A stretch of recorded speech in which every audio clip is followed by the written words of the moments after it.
রাত 11টা ছুঁই ছুঁই। রাজশাহী স্টেশনে বসে আছি। চাকরি সূত্রে ঢাকা যাচ্ছি। 2 দিনের ছুটি নিয়ে বাড়িতে আসছিলাম। অনেক বড় একটা আশা নিয়ে নিজ গ্রামে এসেছি, আর এখন খালি হাতে ফিরে যাচ্ছি। এই এই কি সমস্যা আপনার? ভাবনা থেকে বেরিয়ে এসে স্বাভাবিকভাবেই বললাম, কোনো সমস্যা নেই তো? আমার দিকে এভাবে তাকিয়েছিলেন যে, পছন্দ হয়েছে? প্রশ্ন শুনে তো গলা শুকিয়ে কাঠ হয়ে গেছে। একে তো মেয়ে, তার উপর এত সুন্দরী মেয়ে, আর অদ্ভুত প্রশ্ন। আমি আমতা আমতা করে বলেই ফেললাম, না না। পছন্দ হয়নি তো তাকিয়েছিলেন কেন? আমার ফেসটা হয়তো ওই দিকে ছিল, কিন্তু দৃষ্টি অন্যদিকে দিয়েছিলাম। একা মুখের উপর বলে পছন্দ হয়নি। কি নাম আপনার? শুভ। আমি ইরা। আর আপনাকে চেনা চেনা লাগছে, তাই নামটা জিজ্ঞেস করলাম। ও, তারপরে ইরা নামের মেয়েটা আমাকে অবাক করে দিয়ে আমার কাজের স্থান, মানে আমি যে কোম্পানিতে পিয়ন হিসেবে চাকরি করি, তার কথা বলল। আপনি কি মিতালি অফিসের পিয়ন? জি জি। ও, আমার বাবা ওই কোম্পানির মালিক, আর আমার বাবার অফিসেই চাকরি করে। বাবার অফিসে আমি অনেক যাই। আপনি তো চা কফি এনে দেন। আমি আপনাকে চিনেছি, আপনি আমাকে চিনতে পারেননি কেন? আমি আপনার দিকে তাকাইনি, আর আমি মেয়েদের দিকে কম তাকাই। ওরে সাধু, শোনেন, আপনি তাকান, তবে বেশি ভাবনায় থাকেন। তবে আমাকে কখনো খেয়াল করেননি। জি, এটাও হতে পারে। আমিও হিতাহিত জ্ঞান বুদ্ধি হারিয়ে ফেলেছি। তোকে আপনি করে বলছি কেন? তুই তো পিয়ন। আচ্ছা শোন। জি ম্যাম। বলে, তুই তো সাধারণ বগিতে যাবি। জি ম্যাম। আমি কেবিনে যাব। তুই আমার ব্যাগ দুটো একটু উঠাই দিবি, তারপর তোর আসনে গিয়ে বসবি, ঠিক আছে? জি ম্যাম, ঠিক আছে। রাগ করিস না, কুলি পাচ্ছি না। আর তোকে পেয়েছি, হার কাকে লাগে? চেনা মানুষ তো। জি ম্যাম। এত জিম্যাম করিস কেন? জি না। হ্যাঁ ম্যাম, ঠিক আছে, আমি ব্যাগ উঠাই দিব। ওকে ওকে। মালিকের মেয়ে, যথেষ্ট সম্মান দিতে হবে, আর যা বলবে সেটা তো করতেই হবে, না হলে আমার চাকরি তখনই গায়েব। এসব ভেবে লাভ নেই, আর ভাবনাতে হারিয়ে গেলে চলবে না, অ্যাক্টিভ থাকতে হবে। ট্রেন ঢাকা থেকে আসলো। 8 ঘন্টা পর ইঞ্জিন ঘুরিয়ে আবার ঢাকার উদ্দেশ্যে রওনা হবে। আমি ইরা ম্যামের ব্যাগ দুটো তার কেবিনে দিয়ে আসলাম। বকশিস স্বরূপ তিনি আমাকে 50 টাকা দিলেন। কোনো দ্বিধা না করে টাকাটা নিলাম, কারণ আমার আগে থেকে অভ্যাস আছে। টাকা নিয়ে চলে যাচ্ছিলাম, ইরা ম্যাম আবার ডাকলো। এই শোন শোন। জি ম্যাম, বলেন। নামার সময় আবার তুই আসবি, ঠিক আছে? আচ্ছা। আবার ঘুমিয়ে যাস না কিন্তু। না ম্যাম, ঘুমাবো না। ওকে, যা। আমি আমার বগিতে গিয়ে উঠলাম। টিকিট সংগ্রহ করতে আমি অনেক দেরি করে ফেলেছি, তাই সিট হয়নি। পুরো রাস্তাটা দাঁড়িয়ে যেতে হবে। আশেপাশে তাকিয়ে দেখলাম অনেক সিট ফাঁকা। সামনের 2-1টা স্টেশন পর এসব সিট আর ফাঁকা থাকবে না, তাই মনে মনে ঠিক করলাম সিটে বসবো না, দাঁড়িয়ে যাব। ট্রেন ছাড়লো, আমি দরজায় দাঁড়িয়ে আছি। ঠান্ডা হাওয়া আমার শরীরটাতে লাগছে। আমি ভাবনায় আবার ডুব দিলাম। ভাবতে লাগলাম পুরোনো দিনের কথা। মাঝে মাঝে নিজের ভবিষ্যতের কথাও ভাবলাম। তাতে যা ফলাফল পেলাম সেটা শুনো, কারণ ভেতরে খুব হতাশা কাজ করছিল। অর্ধেক পথ আসতেই স্টেশন ছাড়াই ট্রেনটা থেমে যায়। যান্ত্রিক কোনো ত্রুটি হয়েছে হয়তো। 20 মিনিট পার হবার পর খবর পেলাম ভোরের আগে ট্রেন এখান থেকে এক চুলও নড়বে না। আর এখন রাত 1টা বাজে। এক একজন এক এক কথা বলছে। কেউ বলছে লাইনের সমস্যা, কেউ বলছে ইঞ্জিনে। আমি ওইসব কথা থেকে কান ফিরিয়ে নিয়ে নিজের ভাবনাতে আবার মন দিলাম। হঠাৎই এই শুভ, পেছনে তাকিয়ে দেখি ম্যাম দাঁড়িয়ে। জি ম্যাম, বলেন। তুই উঠ। ম্যাম, কিছু লাগবে? না, আমি একটু ট্রেন থেকে নামবো। ম্যাম, বাইরে নামা ঠিক হবে না।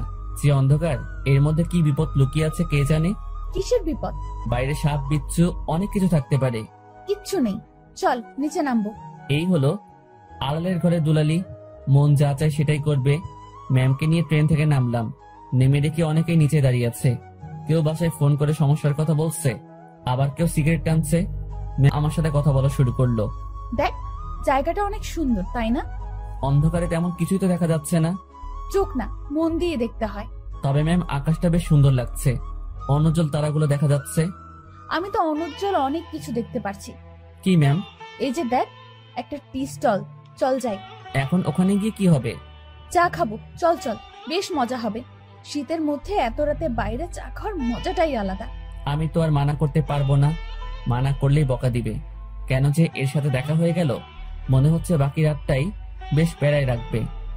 টি স্টলের কাছে পৌঁছাতে দেখি কিছু যাত্রী এখানে আগে এসেছে। এই দোকানটার আশেপাশে আর একটা দোকানও নেই। হাতে চা নিয়ে আমি দোকানিকে বললাম, চাচা, এমন একটা জায়গায় দোকান দিয়েছেন কি মনে করে? বাবা, সে অনেক কাহিনী। বাজারে দলাদলি চলে, আমার লোকজন না থাকায় ওখানে দোকানটা নেওয়া হয়নি। রাগের মাথায় নিজের জায়গাতেই দোকানটা নিয়ে বসেছি। বাহ, বেশ করেছেন। তা চলে কেমন? আলহামদুলিল্লাহ, ভালোই চলে। একটা কথা বলি, রাগ করে এখানে দোকান দিয়ে ভালোই করেছেন। এর জন্য আপনার হাতে চা খেতে পারলাম।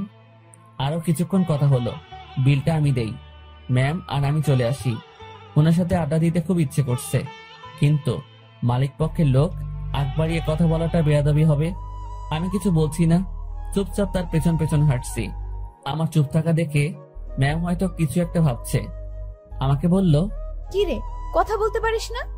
দোকানের সাথে তো বেশ জমিয়ে কথা বললি, এখন চুপ কেন? ম্যাম কি বলবো? সেটা কি আমাকে বলে দিতে হবে? দোকানে কি তোকে কিছু বলেছিল? না। তো কিছু বল, সারা রাত তো এভাবে চুপ থাকতে পারবো না। আপনি রাজশাহীতে কোথায় আসছিলেন? আর বলিস না, আমার একটা বান্ধবীর বিয়ে হলো, বিয়েতে আসছিলাম। ও, তুই বিয়ে করেছিস? না ম্যাম। কেন? কাকে বিয়ে করব? কাকে করবি মানে? দেশে কি মেয়ের অভাব পড়ছে? আসলে সেটা না। তো কি? আমার পরিবার নেই, আমার বিয়ে করা একটু সমস্যা। তো সমস্যার কি আছে? দেশে অনেক মেয়ে আছে যাদের পরিবার নেই, তাদের মধ্যে একজনকে বিয়ে করবি। ম্যাম, ওইরকম হলে আমি করব না। কেন? সেটা না বলি। ওই সব বলতে হবে। মাথায় একটা দুষ্টু বুদ্ধি এলো। আমি বললাম, ম্যাম, আপনার মতো সুন্দরী পেলে ভেবে দেখতে পারি। তোর ভাবা লাগবে না, আমার মতো কেউ তোর দিকে তাকাবেও না। সেটা আমার জন্যই ভালো। কেন? তাহলে আর বিয়ে করা লাগবে না। হইছে ভাই, থাম এবার। চল লাইনের ওই পাশটাই ঘুরে আসি। ইরা ম্যাম যেদিকে যাচ্ছে আমিও তার পেছন পেছন ছুটছি। একবার বললাম যে বাকি রাতটুকু ঘুমিয়ে নেন, তখন আমাকে ধমক দিয়ে বলল, সে কি আমার আদেশ মেনে চলবে? পরক্ষণেই ভাবলাম, তাই তো, সে আমার কথা মানবে কেন? সে তো মালিক পক্ষের লোক। লাইনের অন্য পাশটায় চলে আসলাম। এই পাশটায় ফাঁকা জায়গা নেই, আছে একটা গ্রাম দেখা যাচ্ছে। আর লাইনের পাশ দিয়ে একটা রাস্তা গ্রামের ভেতরে চলে গেছে। চল রাস্তাটা দিয়ে গ্রামের ভেতর যাই। না ম্যাম, এত রাতে যাওয়া ঠিক হবে না। আমি কি বলছি তোকে? জি ম্যাম, চলেন। এই হলো মেয়ে মানুষ, ভালো মন্দ কিছুই বোঝে না। তারপর যদি এরকম ধনী ঘরের মেয়ে হয়, তাদের মাথার তার দুই একটা কমই থাকে। এরা পুরো পৃথিবীকে নিজের মনে করে আর ভাবে সেই সব থেকে ক্ষমতাধর ব্যক্তি।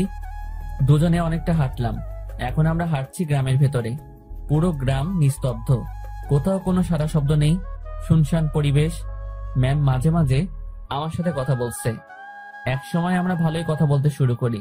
ম্যাম আমাকে বলল, তুই কি সারা জীবন এইভাবেই কাটাবি? জানি না। জানিস না মানে?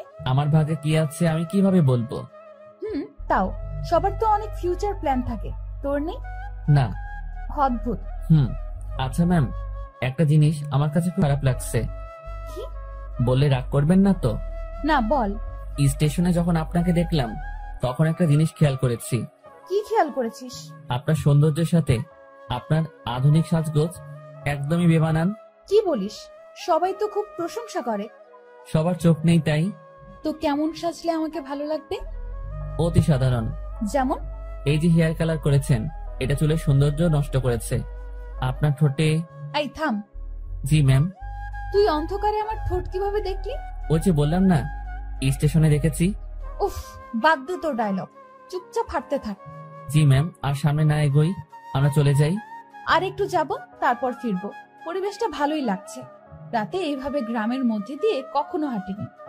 আমরা হাঁটতে হাঁটতে আরো সামনে এগোলাম। আর হঠাৎ দুজন লোক লাইট নিয়ে আমাদের সামনে আসলো। তাদের হাতে মাছ ধরার পলো, মাছ ধরতেই যাচ্ছে মনে হয়। এই তোমরা কারা? এই আমি আগে কখনো দেখিনি তো। ভাই, আমরা আসলে ট্রেনে যান্ত্রিক ত্রুটির কারণে মাঝপথে দাঁড়িয়ে গেছে, আর ট্রেন থেকে নেমে আমরা একটু হাঁটতে আসছি।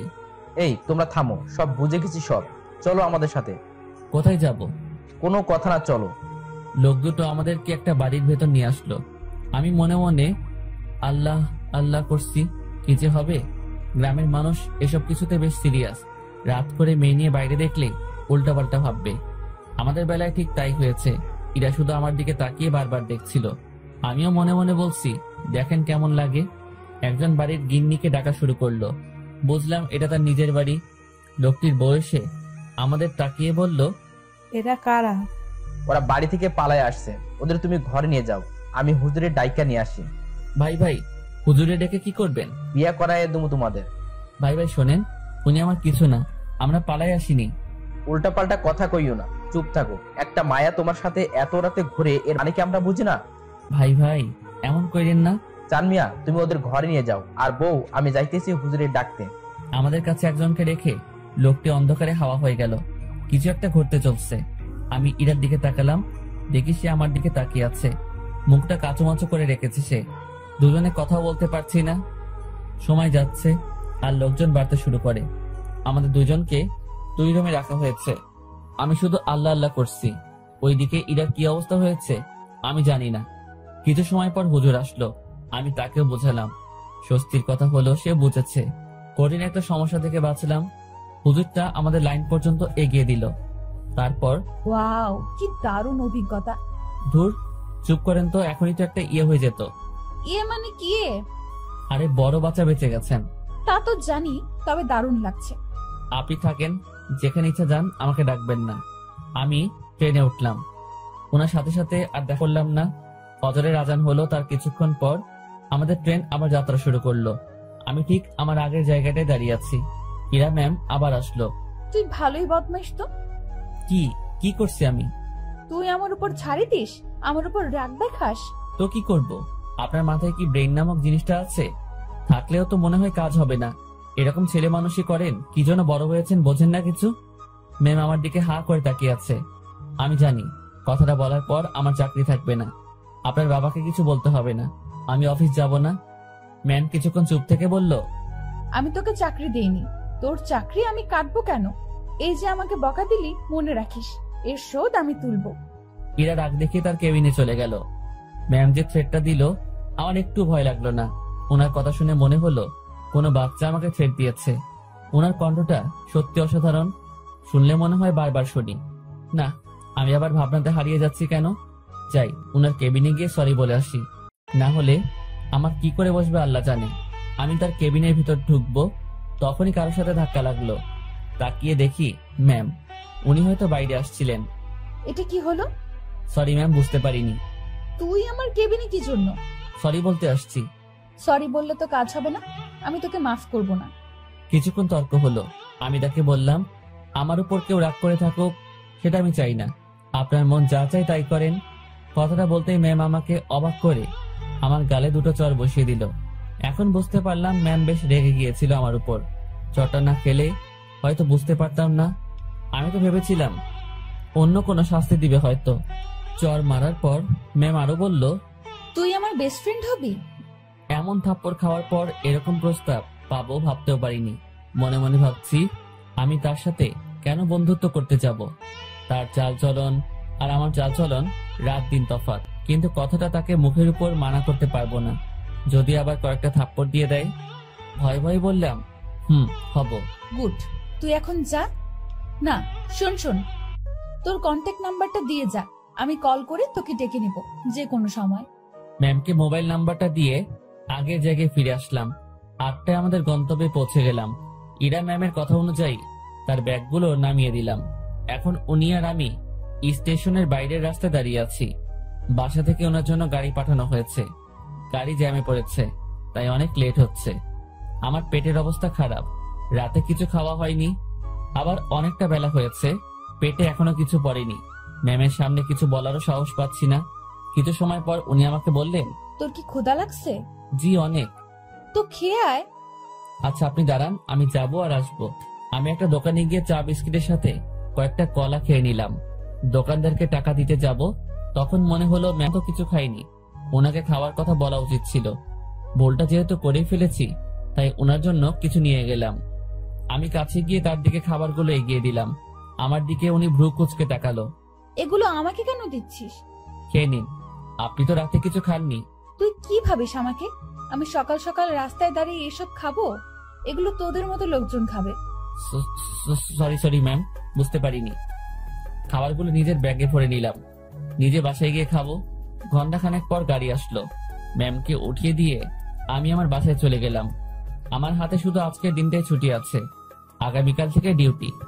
বাসায় এসে সব ঠিকঠাক করে নিলাম। দিনের বাকি সময়টুকু আর বাইরে বের হলাম না। এই শহরের গাড়িগুলোর হর্ন আমার ভালো লাগে না। প্রচন্ড বিরক্তিকর একটা জিনিস, শুনলেই মাথা ব্যথা শুরু হয়ে যায়। রুমের জানালা খুলে দিয়ে আকাশের দিকে তাকিয়ে থাকি। গতকাল রাতের ঘটনাটা ভাবতে থাকি। কাল যদি বিয়েটা হয়ে যেত, আজ আমি মামা শ্বশুর বাড়ি থাকতাম, মানে জেলে। কি বাঁচাটাই না বাঁচলাম। সন্ধ্যার একটু আগ দিয়ে ইরার কল পেলাম। উনি আমাকে তাদের অফিসের সামনে যেতে বলেছে। গত রাতে ফ্রেন্ড হয়েছি, কথা রাখতে অবশ্যই যেতে হবে। কথাই আছে, ফ্রেন্ডের কাছে কোনো বাহানা চলে না। আমিও তাই কোনো বাহানা বা ব্যস্ততা দেখালাম না। বাইরে যাচ্ছি ওনার সাথে দেখা করতে, তাই একটু সাজতে হবে। ব্যাগ থেকে নতুন একটা ফুল হাতা গেঞ্জি বের করলাম। একটু স্মার্ট সাজার জন্যই। সুন্দরীদের সামনে তো আর এমনি এমনি যাওয়া যায় না। এই প্রথম কাউকে উদ্দেশ্য করে সাজগোজ করছি। মনের মধ্যে কেমন যেন খটকা লাগছিল। এখন খটকা দেখার সময় নেই। চটপট রেডি হয়ে আমার অফিসের সামনে গেলাম। ম্যামকে গিয়ে ঠিক সেখানে পেলাম। উনি তার গাড়ির সাথে হেলান দিয়ে দাঁড়িয়ে আছে। আমি তার সামনে গিয়ে ম্যামকে ডেকে সালাম দিলাম। উনি উত্তর দিলেন আর সাথে সাথে বললেন, গাড়ির পেছনে বসে যা। কোথায় যাবেন? আমার বন্ধুদের সাথে তোর পরিচয় করিয়ে দেব, সেখানেই নিয়ে যাচ্ছি। আমি আর কিছু বললাম না, তার গাড়ির পেছনে চেপে বসলাম। আধ ঘন্টা পর একটা রেস্টুরেন্টে সামনে গিয়ে ম্যাম গাড়ি থামালো। তারপর আমাকে নিয়ে রেস্টুরেন্টে ঢুকলো। আমি তার পিছু পিছু গেলাম। উনি একটা জায়গায় গিয়ে থামলো আর কিছু ছেলেমেয়ের সাথে গিয়ে কথা বলা শুরু করলো। বুঝতে পারলাম এরাই তার ফ্রেন্ড। এবার ম্যাম আমার দিকে তাকিয়ে বলল, বন্ধুরা, তোমাদের জন্য একটা গিফট এনেছি। কি রে দোস্ত, কে এটা? আর বলিস না, এই প্রাণীকে রাজশাহীতে পেয়েছি।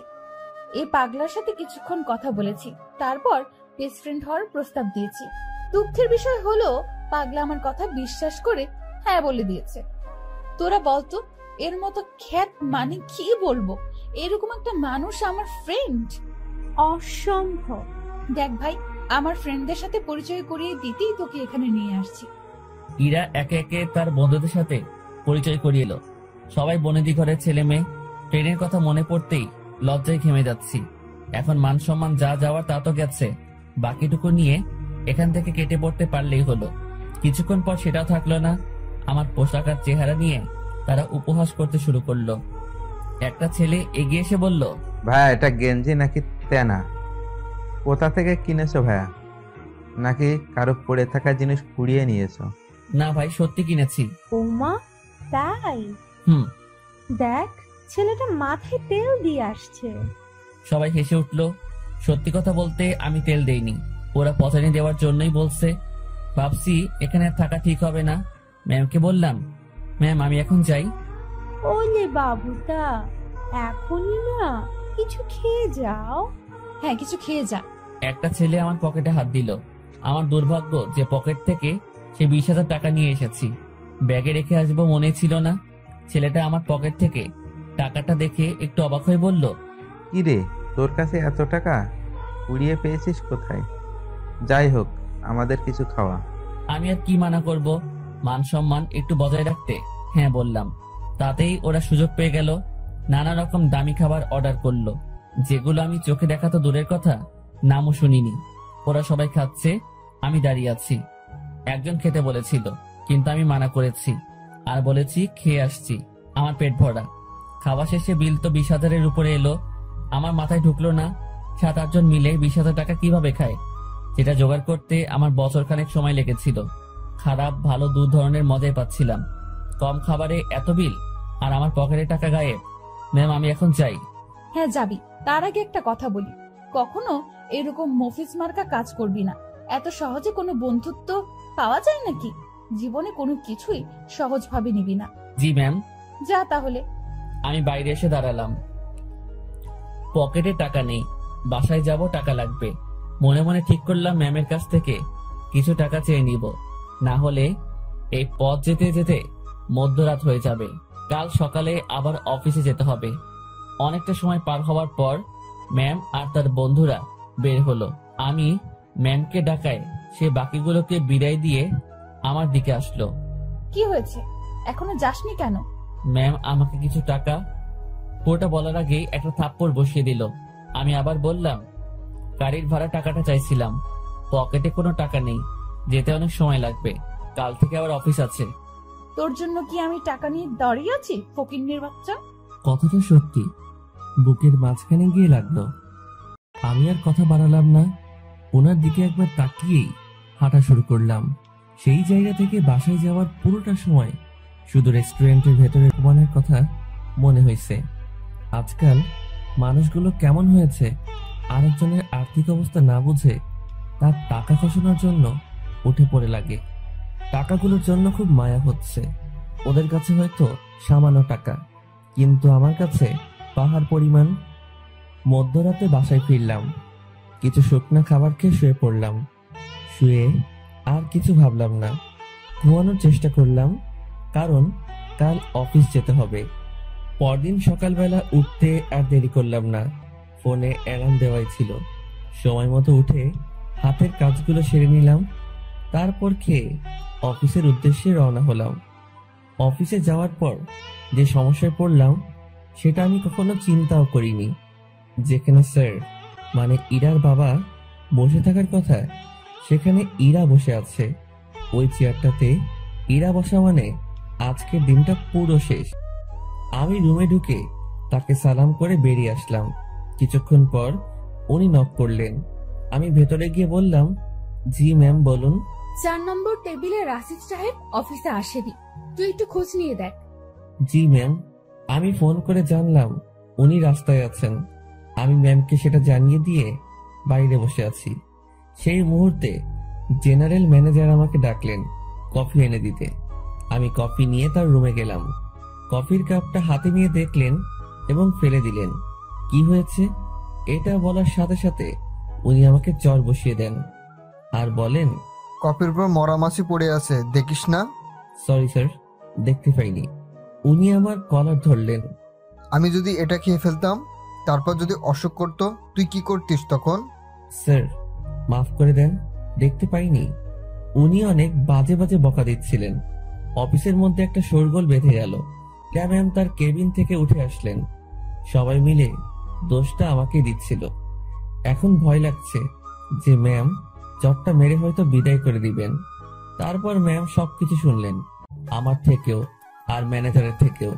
সব শোনার পর যা করলেন দেখে তো আমি হতবাক। পরপর 2টা চর বসিয়ে দিলেন ম্যানেজারের গালে। আমি কিছু বলার আগেই এখান থেকে বের হবেন। আর হ্যাঁ, বাকি সবাইকে বলছি, এটা নিয়ে কোনো কথা হবে না।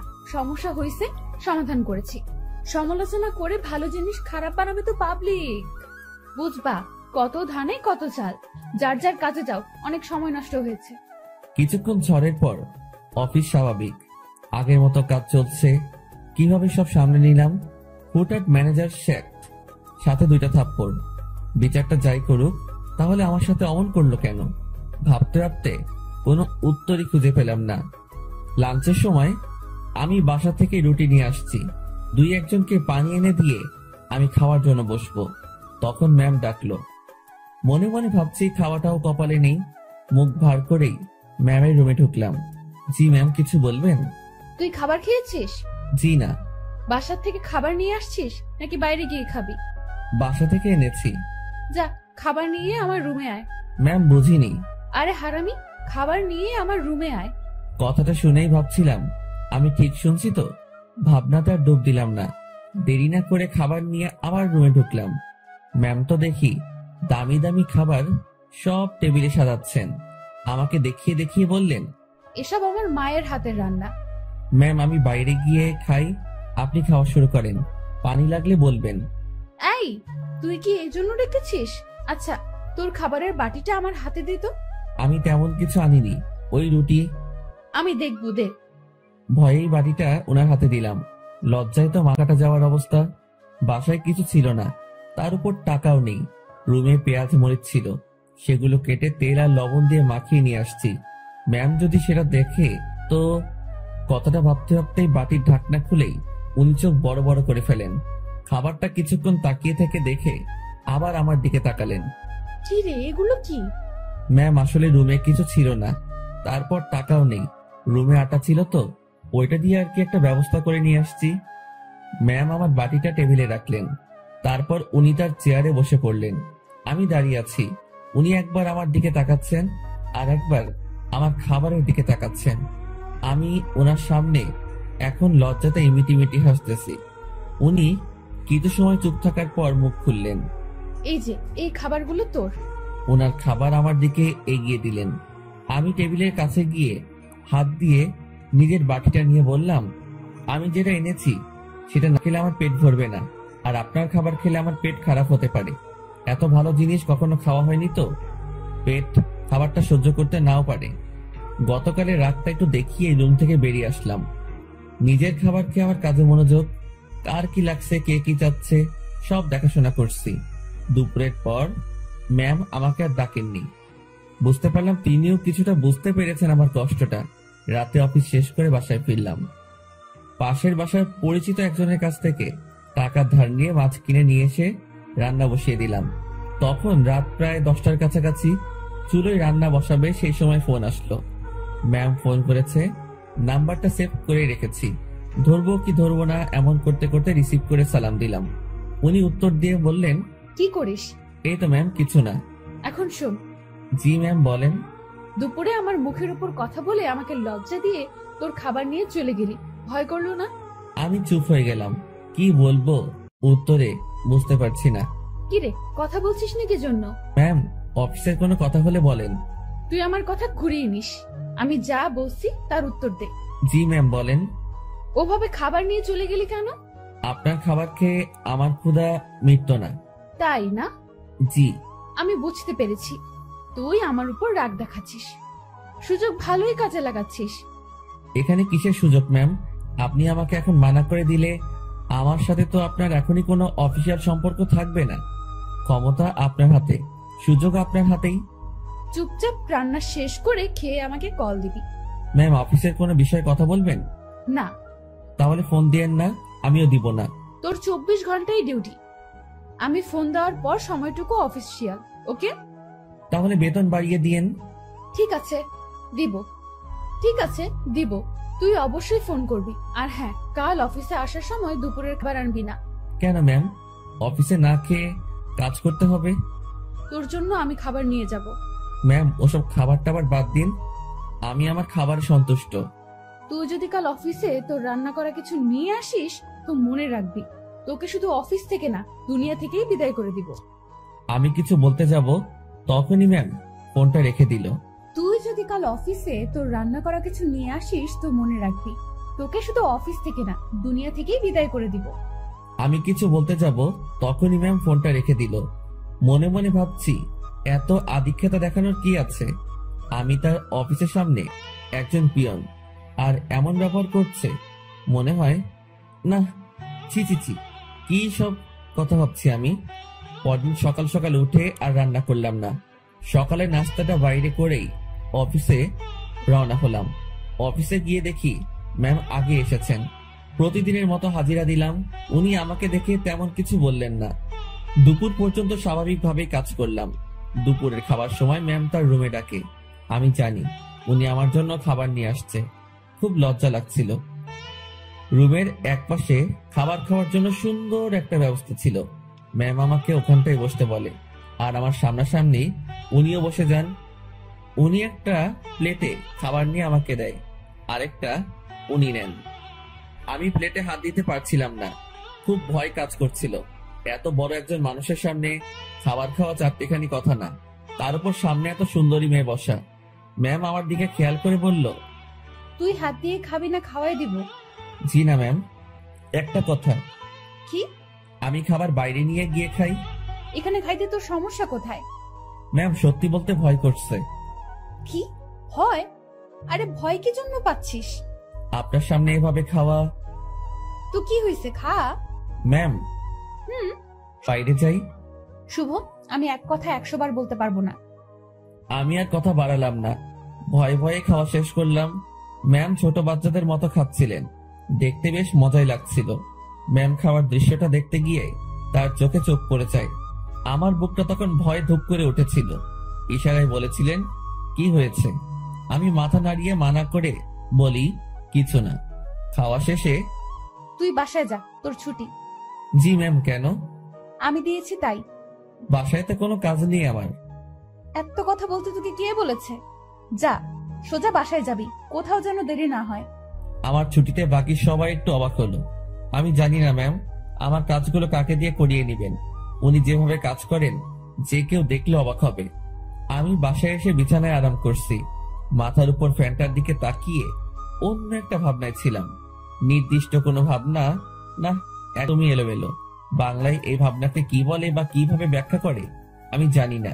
এই জিনিসটা ভাবতে ভাবতে আমার চোখটা বন্ধ হয়ে আসে। জানি না কতটা সময় ঘুমিয়েছি। হঠাৎ আমার কানে কোনো একটা শব্দে বেজে ওঠে। চোখ খুলে বুঝতে পারি ফোনটা বাজছে। ফোন হাতে নিয়ে আবছা চোখে দেখি ম্যাম কল করেছে। ফোনটা রিসিভ করলাম। কই তুই? কই আবার, আপনি তো ছুটি দিয়েছেন, বাসায় আসছি। তুই কি ঘুমাচ্ছিস? হ্যাঁ। আমি কি তোকে ঘুমানোর জন্য ছুটি দিয়েছি? তাহলে? বাসায় যেতে বলেছি শুধু। জি ম্যাম, আমি তো আপনার কথা সোজা বাসায় আসছি। আর বাসায় কাজ নেই, তাই একটু। তুই চুপ কর। শোন। জি বলেন। আমাদের অফিস থেকে দক্ষিণ থেকে যে লেকটা আছে তুই চিনিস? জি ম্যাম। তুই আয়, আমি তোর জন্য অপেক্ষা করছি। কেন ম্যাম? তোকে আসতে বলছি না আমি? জি ম্যাম, এই তো আসছি আমি। এবার বুঝলাম আমাকে ছুটি দেওয়ার কারণটা কি ছিল। আমার কাছে এটাও একটা ডিউটি। কিচ্ছু করার নেই, যেতেই হবে। যেমন ছিলাম তেমনই বেরিয়ে গেলাম। গতদিনের মতো আর সেজেগুজে বের হলাম না। যদি আবার অপমান করে। পকেটে টাকা আছে, তবুও হেঁটে যাচ্ছি। এই মাসের বেতন পেতে অনেক দেরি, তাই এমনি টাকা খরচ করা চলবে না। আমি ম্যামের কথা মতো সেই লেকের পাড়ে পৌঁছে যাই।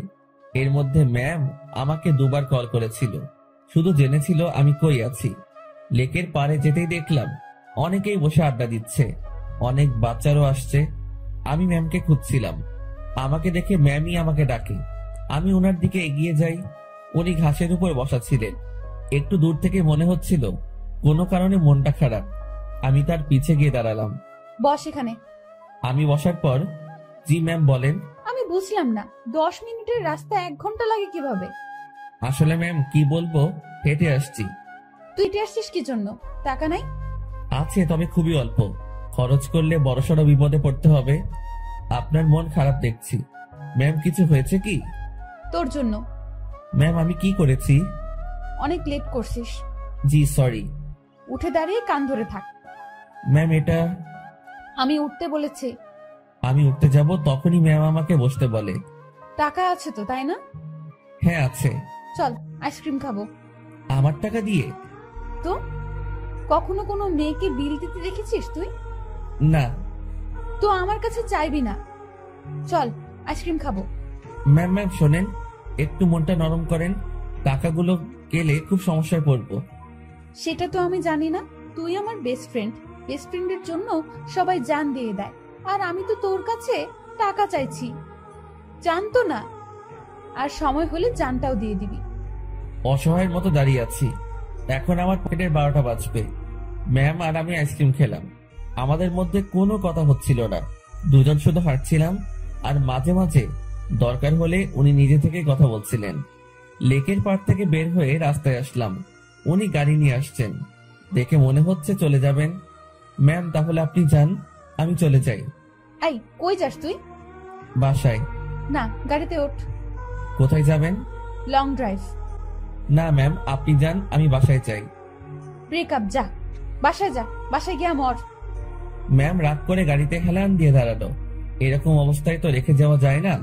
আমি তার দিকে একটু এগিয়ে গেলাম, আর উনি যে একটা শব্দ বলেছেন সেটার মানে জানার জন্য তাকে প্রশ্ন করব। যদিও আমি জানি, তবুও প্রশ্ন করব, যাতে ওনার রাগটা ভেঙে আমার প্রশ্নের উত্তর দিতে মনোযোগী হয়। ম্যাম ব্রেকআপ কি? তুই জানিস না? ন্যাকামো করিস? সত্যি জানি না।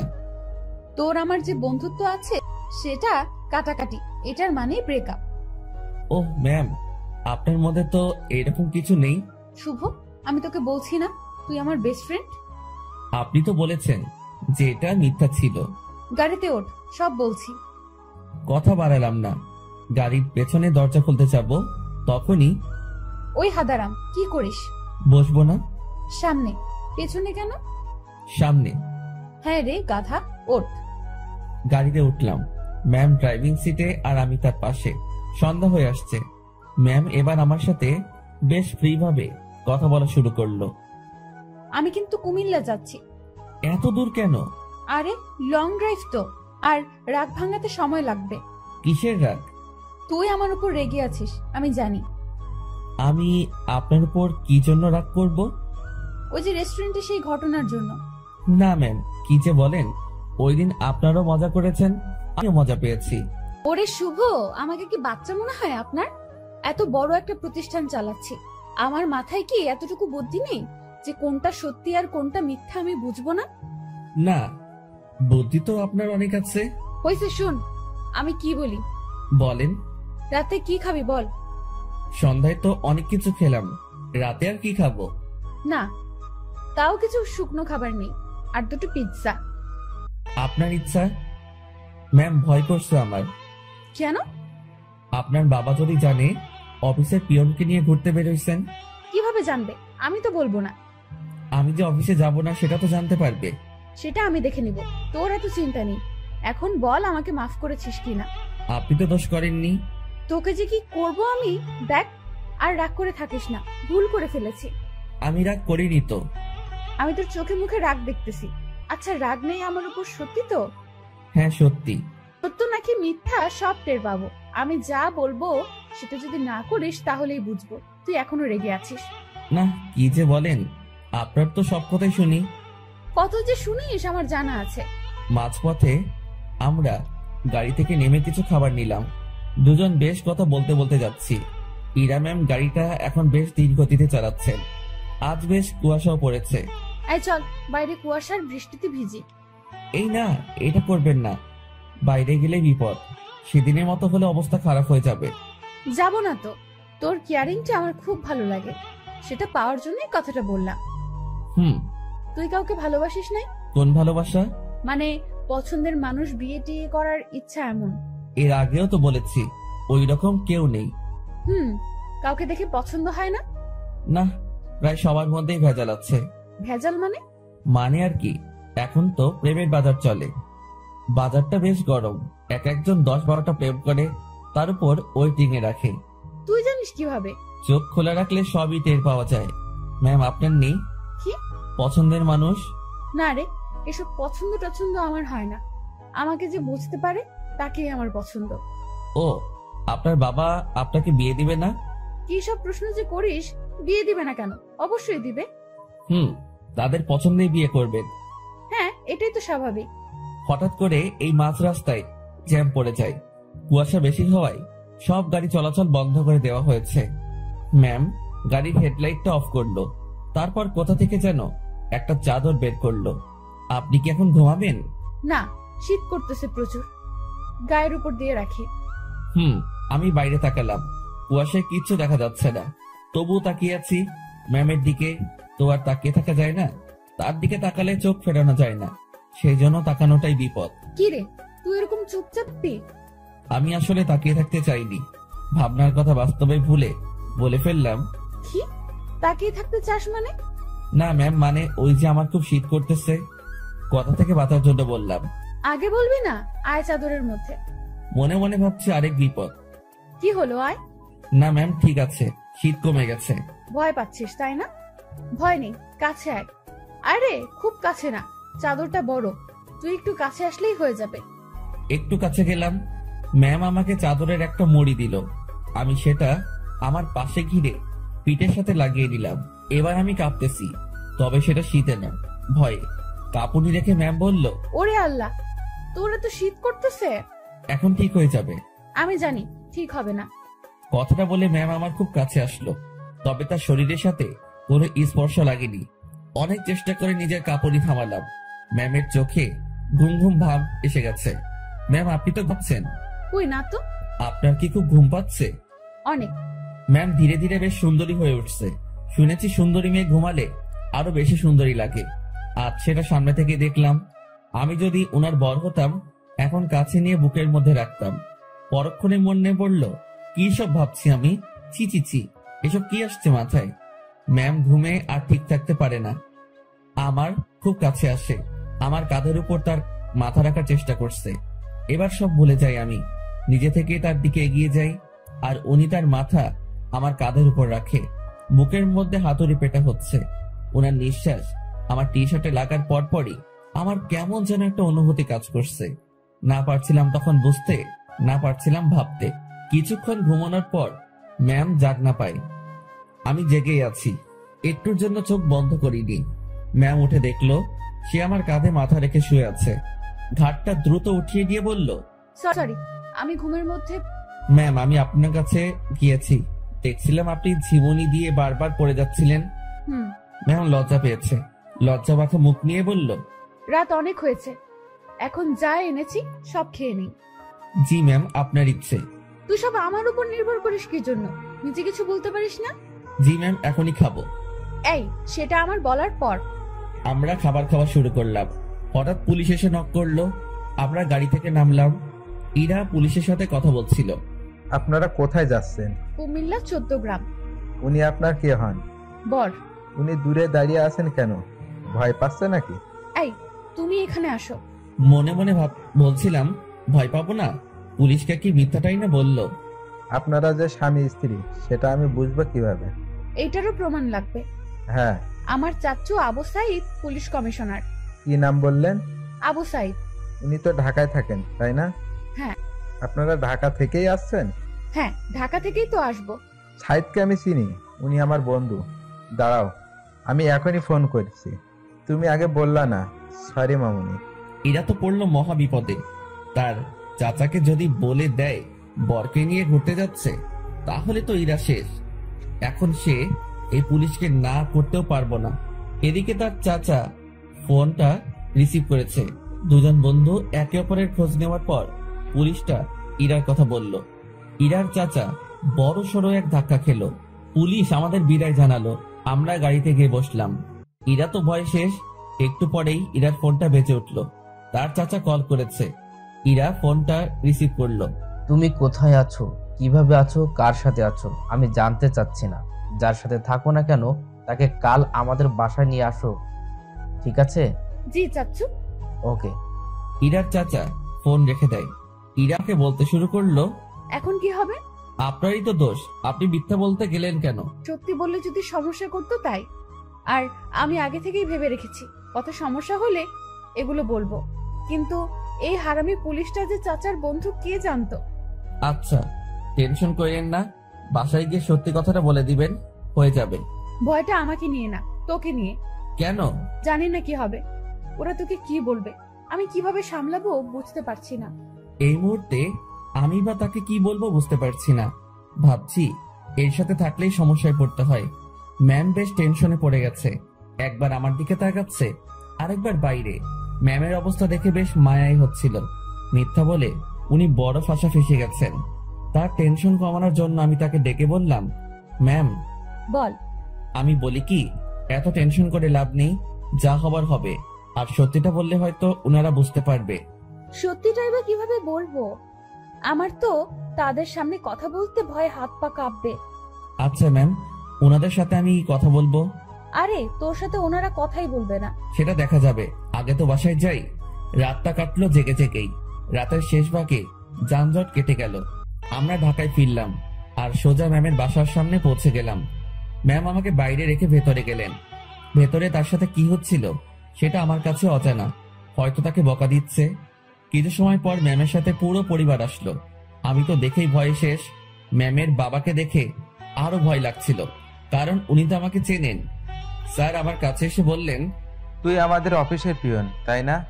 জি স্যার। আশেপাশে সবাই হেসে উঠল। ইরার চাচা তাকে ডেকে বলল, আরে এত মানুষ থাকতে তুই কিনা একটা পিয়নের সাথে লং ড্রাইভে গিয়েছিলি? ইরা চুপ, কারণ সে এখানে কিছুই বলতে সাহস পাবে না। চুপচাপ থাকতে হবে তাকে। তোকে যেন অফিসে না দেখি, ঠিক আছে? জি স্যার। আমি চলে আসলাম তাদের ওখান থেকে। বাইরে এসে দীর্ঘ একটা নিঃশ্বাস ফেললাম। যাক, তেমন বকা দেয়নি। ম্যামকেও হয়তো কিছু বলেনি। নিজের বাসায় আসলাম।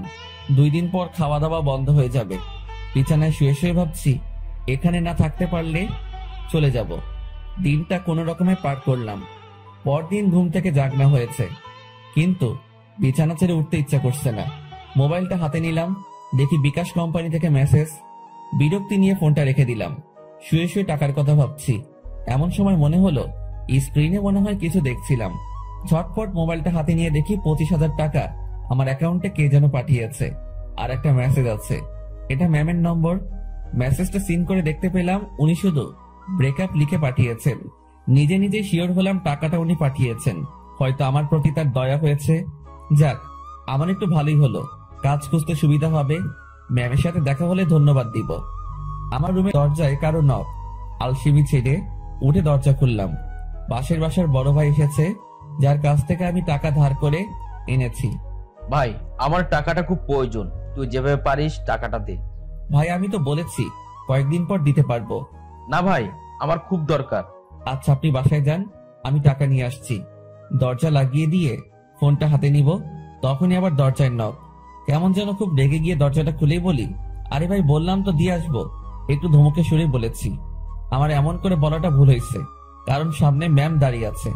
এখন কি বলবো, কিভাবে কথা কাটিয়ে নিব, এসব ভাবতে ভাবতে ম্যাম নিজে প্রশ্ন করলো, কি সমস্যা, এত রেগে আছিস কেন? আপনি এখানে? আমি বেশ অবাক, কারণ তাকে এখানে এভাবে কখনো আশা করিনি। আমার সামনে থেকে সর কুত্তা, ভেতরে যাব। আমি সরে দাঁড়াতে উনি ভেতরে ঢুকলেন। তারপর আমার বিছানায় নিজের শরীরটা এলিয়ে দিলেন। ফ্রেশ হয়ে নে। আজকে আবার কোথাও যাবেন নাকি? আর না, তুই যা, ফ্রেশ হয়ে নে, কথা আছে। আচ্ছা, আমি বাইরে থেকে আসছি একটু। ওকে। আমি বাইরে এসে টাকা উঠে বড় ভাইকে থামিয়ে আসি। উনি যদি আবার আসতেন, আমার রুমে মেয়ে দেখে হয়তো ভিন্ন কিছু ভাবতো। রুমে এসে দেখি ম্যাম ঘুমিয়ে গেছে। আমি ফ্রেশ হয়ে নিলাম। কাজ শেষে ওনার দিকে তাকিয়ে ভাবছি, এই মেয়েটার যে কি হয়েছে। উনি চোখ খুলে বললেন, খাওয়া হয়েছে? না। টাকা না পাঠিয়ে দিলাম, এখনো খাসনি কেন? উঠতে তো হবে। যা, বাইরে থেকে খাবার নিয়ে আয়, একসাথে খাবো। ম্যাম, আপনি এই পরিবেশে খেতে পারবেন না। তুই পারলে আমিও পারবো। কথা বাড়িয়ে লাভ নেই, এই মেয়ে আমার কথা শুনবে না। বাইরে গিয়ে টাকা উঠিয়ে ভাইকে দিলাম, আর ম্যামের কথা মতো খাবার নিয়ে আসলাম। খাবারটাও সকাল সকাল বিরিয়ানি। কি নিব ভেবে না পেয়ে এটা নিয়ে ফিরলাম। এসে দেখি ম্যাম আবার বিছানা উঠাচ্ছে। ম্যাম ম্যাম, ছি ছি ছি, কি করেন? এবার এটা যদি আপনার পরিবার জানে তো আমাকে মেরেই ফেলবে। ভাই, আপনি যান। ও সরি ম্যাম, আপনি চলে যান। চুপ থাক। খাবার এনেছিস? জি। তোর সাথে তো ব্রেকআপ হয়েছে আমার, তাই না? আমি কিভাবে জানবো? ওই যে সকালে মেসেজ করলাম। ওইটা যে আপনি কি জন্য লেখেন আমি জানি না। ব্রেকআপ হয়েছে তাই লিখছি। ও ভালো। আচ্ছা ম্যাম, আপনি খাবার খেয়ে বাসায় চলে যান। আপনার সাথে থেকে আমার চাকরিটা গেছে, জীবনটা যাক এটা আমি চাই না। চাকরি গেছে তো কি হয়েছে? আপনাকে তো বেতন দেওয়া হয়েছে। এত টাকা কেন দিয়েছেন? 20,000 তোর, আর বাকি টাকা তোর বেতন। যদিও কিছু টাকা আছে, সেটা মাস শেষে দিয়ে দিব। কাজ না করে টাকা আমি নিব না। কাজ তো তোকে দিবই। কি কাজ? আমার সাথে সময় কাটানো। আমাকে তো পাইছেন। মানে কি? মানে বোঝেন না? আমি কি আপনার ওই বিএফ যে এইভাবে সময় দিব? তুই আমার মুখের উপরে কথা বলিস? Sorry ma'am. তোর সাথে কোনো কথা নেই। আপনি যেভাবে এসে আমার বিছানায় শুয়ে পড়লেন, আমি তো বেশ ভয় পেয়েছি, আর এখনো পাচ্ছি। এটা যদি আপনার বাসার কেউ জানতে পারে, তো আমাকে এখান থেকে পালাতে হবে। তুই পালিয়ে যাবি তাই না? তো পালাবো না? আমার কি জানের ভয় নেই? কে মারবে তোকে? আপনার পরিবারের সবাই মিলেই মারবে। ভালো তো, মায়ের খাবি। আপনাদের মাইর দিতে ভালোই লাগে না। আমার এখানে থাকলে চলবে না, এই শহর ছাড়তে হবে। কি বললি? ম্যাম বসা থেকে উঠে দাঁড়ালো। আপনার টর্চারে এখান থেকে পালাতে হবে। ও তাই? হুম। এখান থেকে যেন পালাতে না পারিস সেই ব্যবস্থা তো করতেই হয়। ম্যাম আমার দিকে এগিয়ে আসছে। একটু ভয় পেয়ে বললাম, মারবেন নাকি? না, অন্য কিছু করব। আপনি এভাবে তাকিয়ে আছেন কেন? আমার ভয় করে। এমনিতে কিন্তু কালকের ভয়ে এখনো ধুক ধুক করে উঠে, তার উপর আপনার এরকম চাহনি। আমার চোখে তুই ভয় দেখতে পাস? হ্যাঁ। ওকে, দেখাচ্ছি ভয়। ম্যাম আমার দিকে এগোচ্ছে, আর আমি পেছনের দিকে যাচ্ছি। এক সময় আমার পিঠ দরজায় লেগে যায়।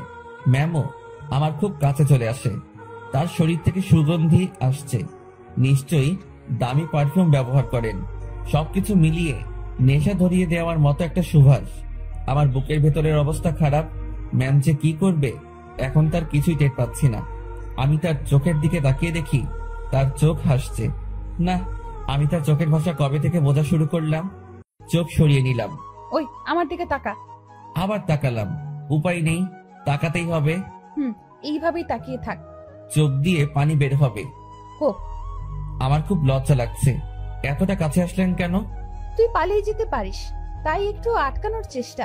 জানি না এরপর থাকবি কিনা, চেষ্টা করে দেখতে সমস্যা কি? কি চেষ্টা করবেন? ইরা ম্যাম আমার নাকের সাথে নাক লাগালো।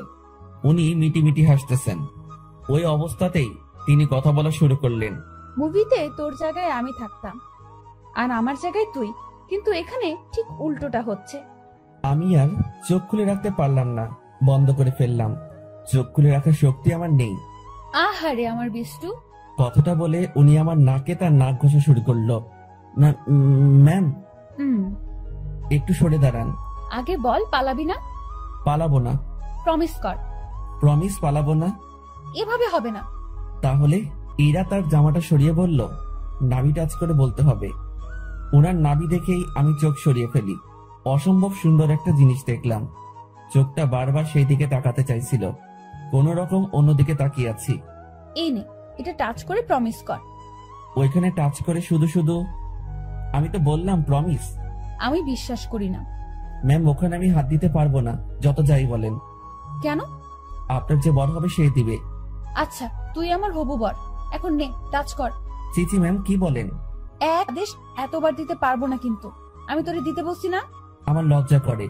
তোর লজ্জার আমি রাগাবিরা বলে দিলাম। ম্যামের মাথা পুরো গেছে মনে হয়, না হলে এসব কথা বলছে তাও আমাকে। উনাকে জিজ্ঞেস করা ছাড়া কোনো উপায় নেই। ম্যাম এমন করতেছেন কেন? আমার গালে এক থাপ্পড় দিয়ে বলল, আমি যেটা বলি সেটা না করে তুই আমাকে উল্টো প্রশ্ন করতেছিস। তাহলে কি ধরবো? তো ভাবছি মায়ের খাবার থেকে ধরাই ভালো। আর সত্যি কথা বলতে, দেখার পর আমি লোভ সামলাতে পারছি না। আমি ওনার নাভির উপর জাস্ট হাতটা রাখলাম। উনি একবার চোখ বন্ধ করে আবার চোখ খুললেন। চুপ কেন? কথা দিলাম যাব না। গুড, এখন হাত সরিয়ে নে। ও সরি ম্যাম, আমার থেকে দূরে গেল, আমি বাঁচলাম। উনি আবার বলতে শুরু করলেন, বাবাকে চ্যালেঞ্জ করে আসছি, তোকেই বিয়ে করব আমি। ও আল্লাহ, না ম্যাম, এটা কি বলছেন আপনি? তুই বুঝবি না, আমি তোকে টাকা দেওয়ার পরেই ঝগড়াটা লাগছে। আমাকে নিয়ে পরিবারের সাথে ঝগড়া করতে গেছেন কেন? ওরা আমার চরিত্র নিয়ে কথা উঠাইছে, তারপর আমাকে বলেছে তোর সাথে নাকি আমার প্রেম আছে। আচ্ছা, মাথা ঠান্ডা করেন। হ্যাঁ, তোকে আমাদের বাসায় নিয়ে গেলে আমার মাথা ঠান্ডা হবে। ও আল্লাহ, এবার আমি শেষ। ম্যাম কি বলেন এগুলা? আমি কেন? ঝগড়ার সময় বলেছি আমি তোকে ভালোবাসি, তোকেই বিয়ে করব, আর তুই আমাদের বাসায়ই থাকবি। মানে আপনি আমার উপরে যাওয়ার টিকিট নিয়ে আসছেন, তাই না? জানি না, ব্যাগপত্র গুছিয়ে নে আর আমার সাথে চল।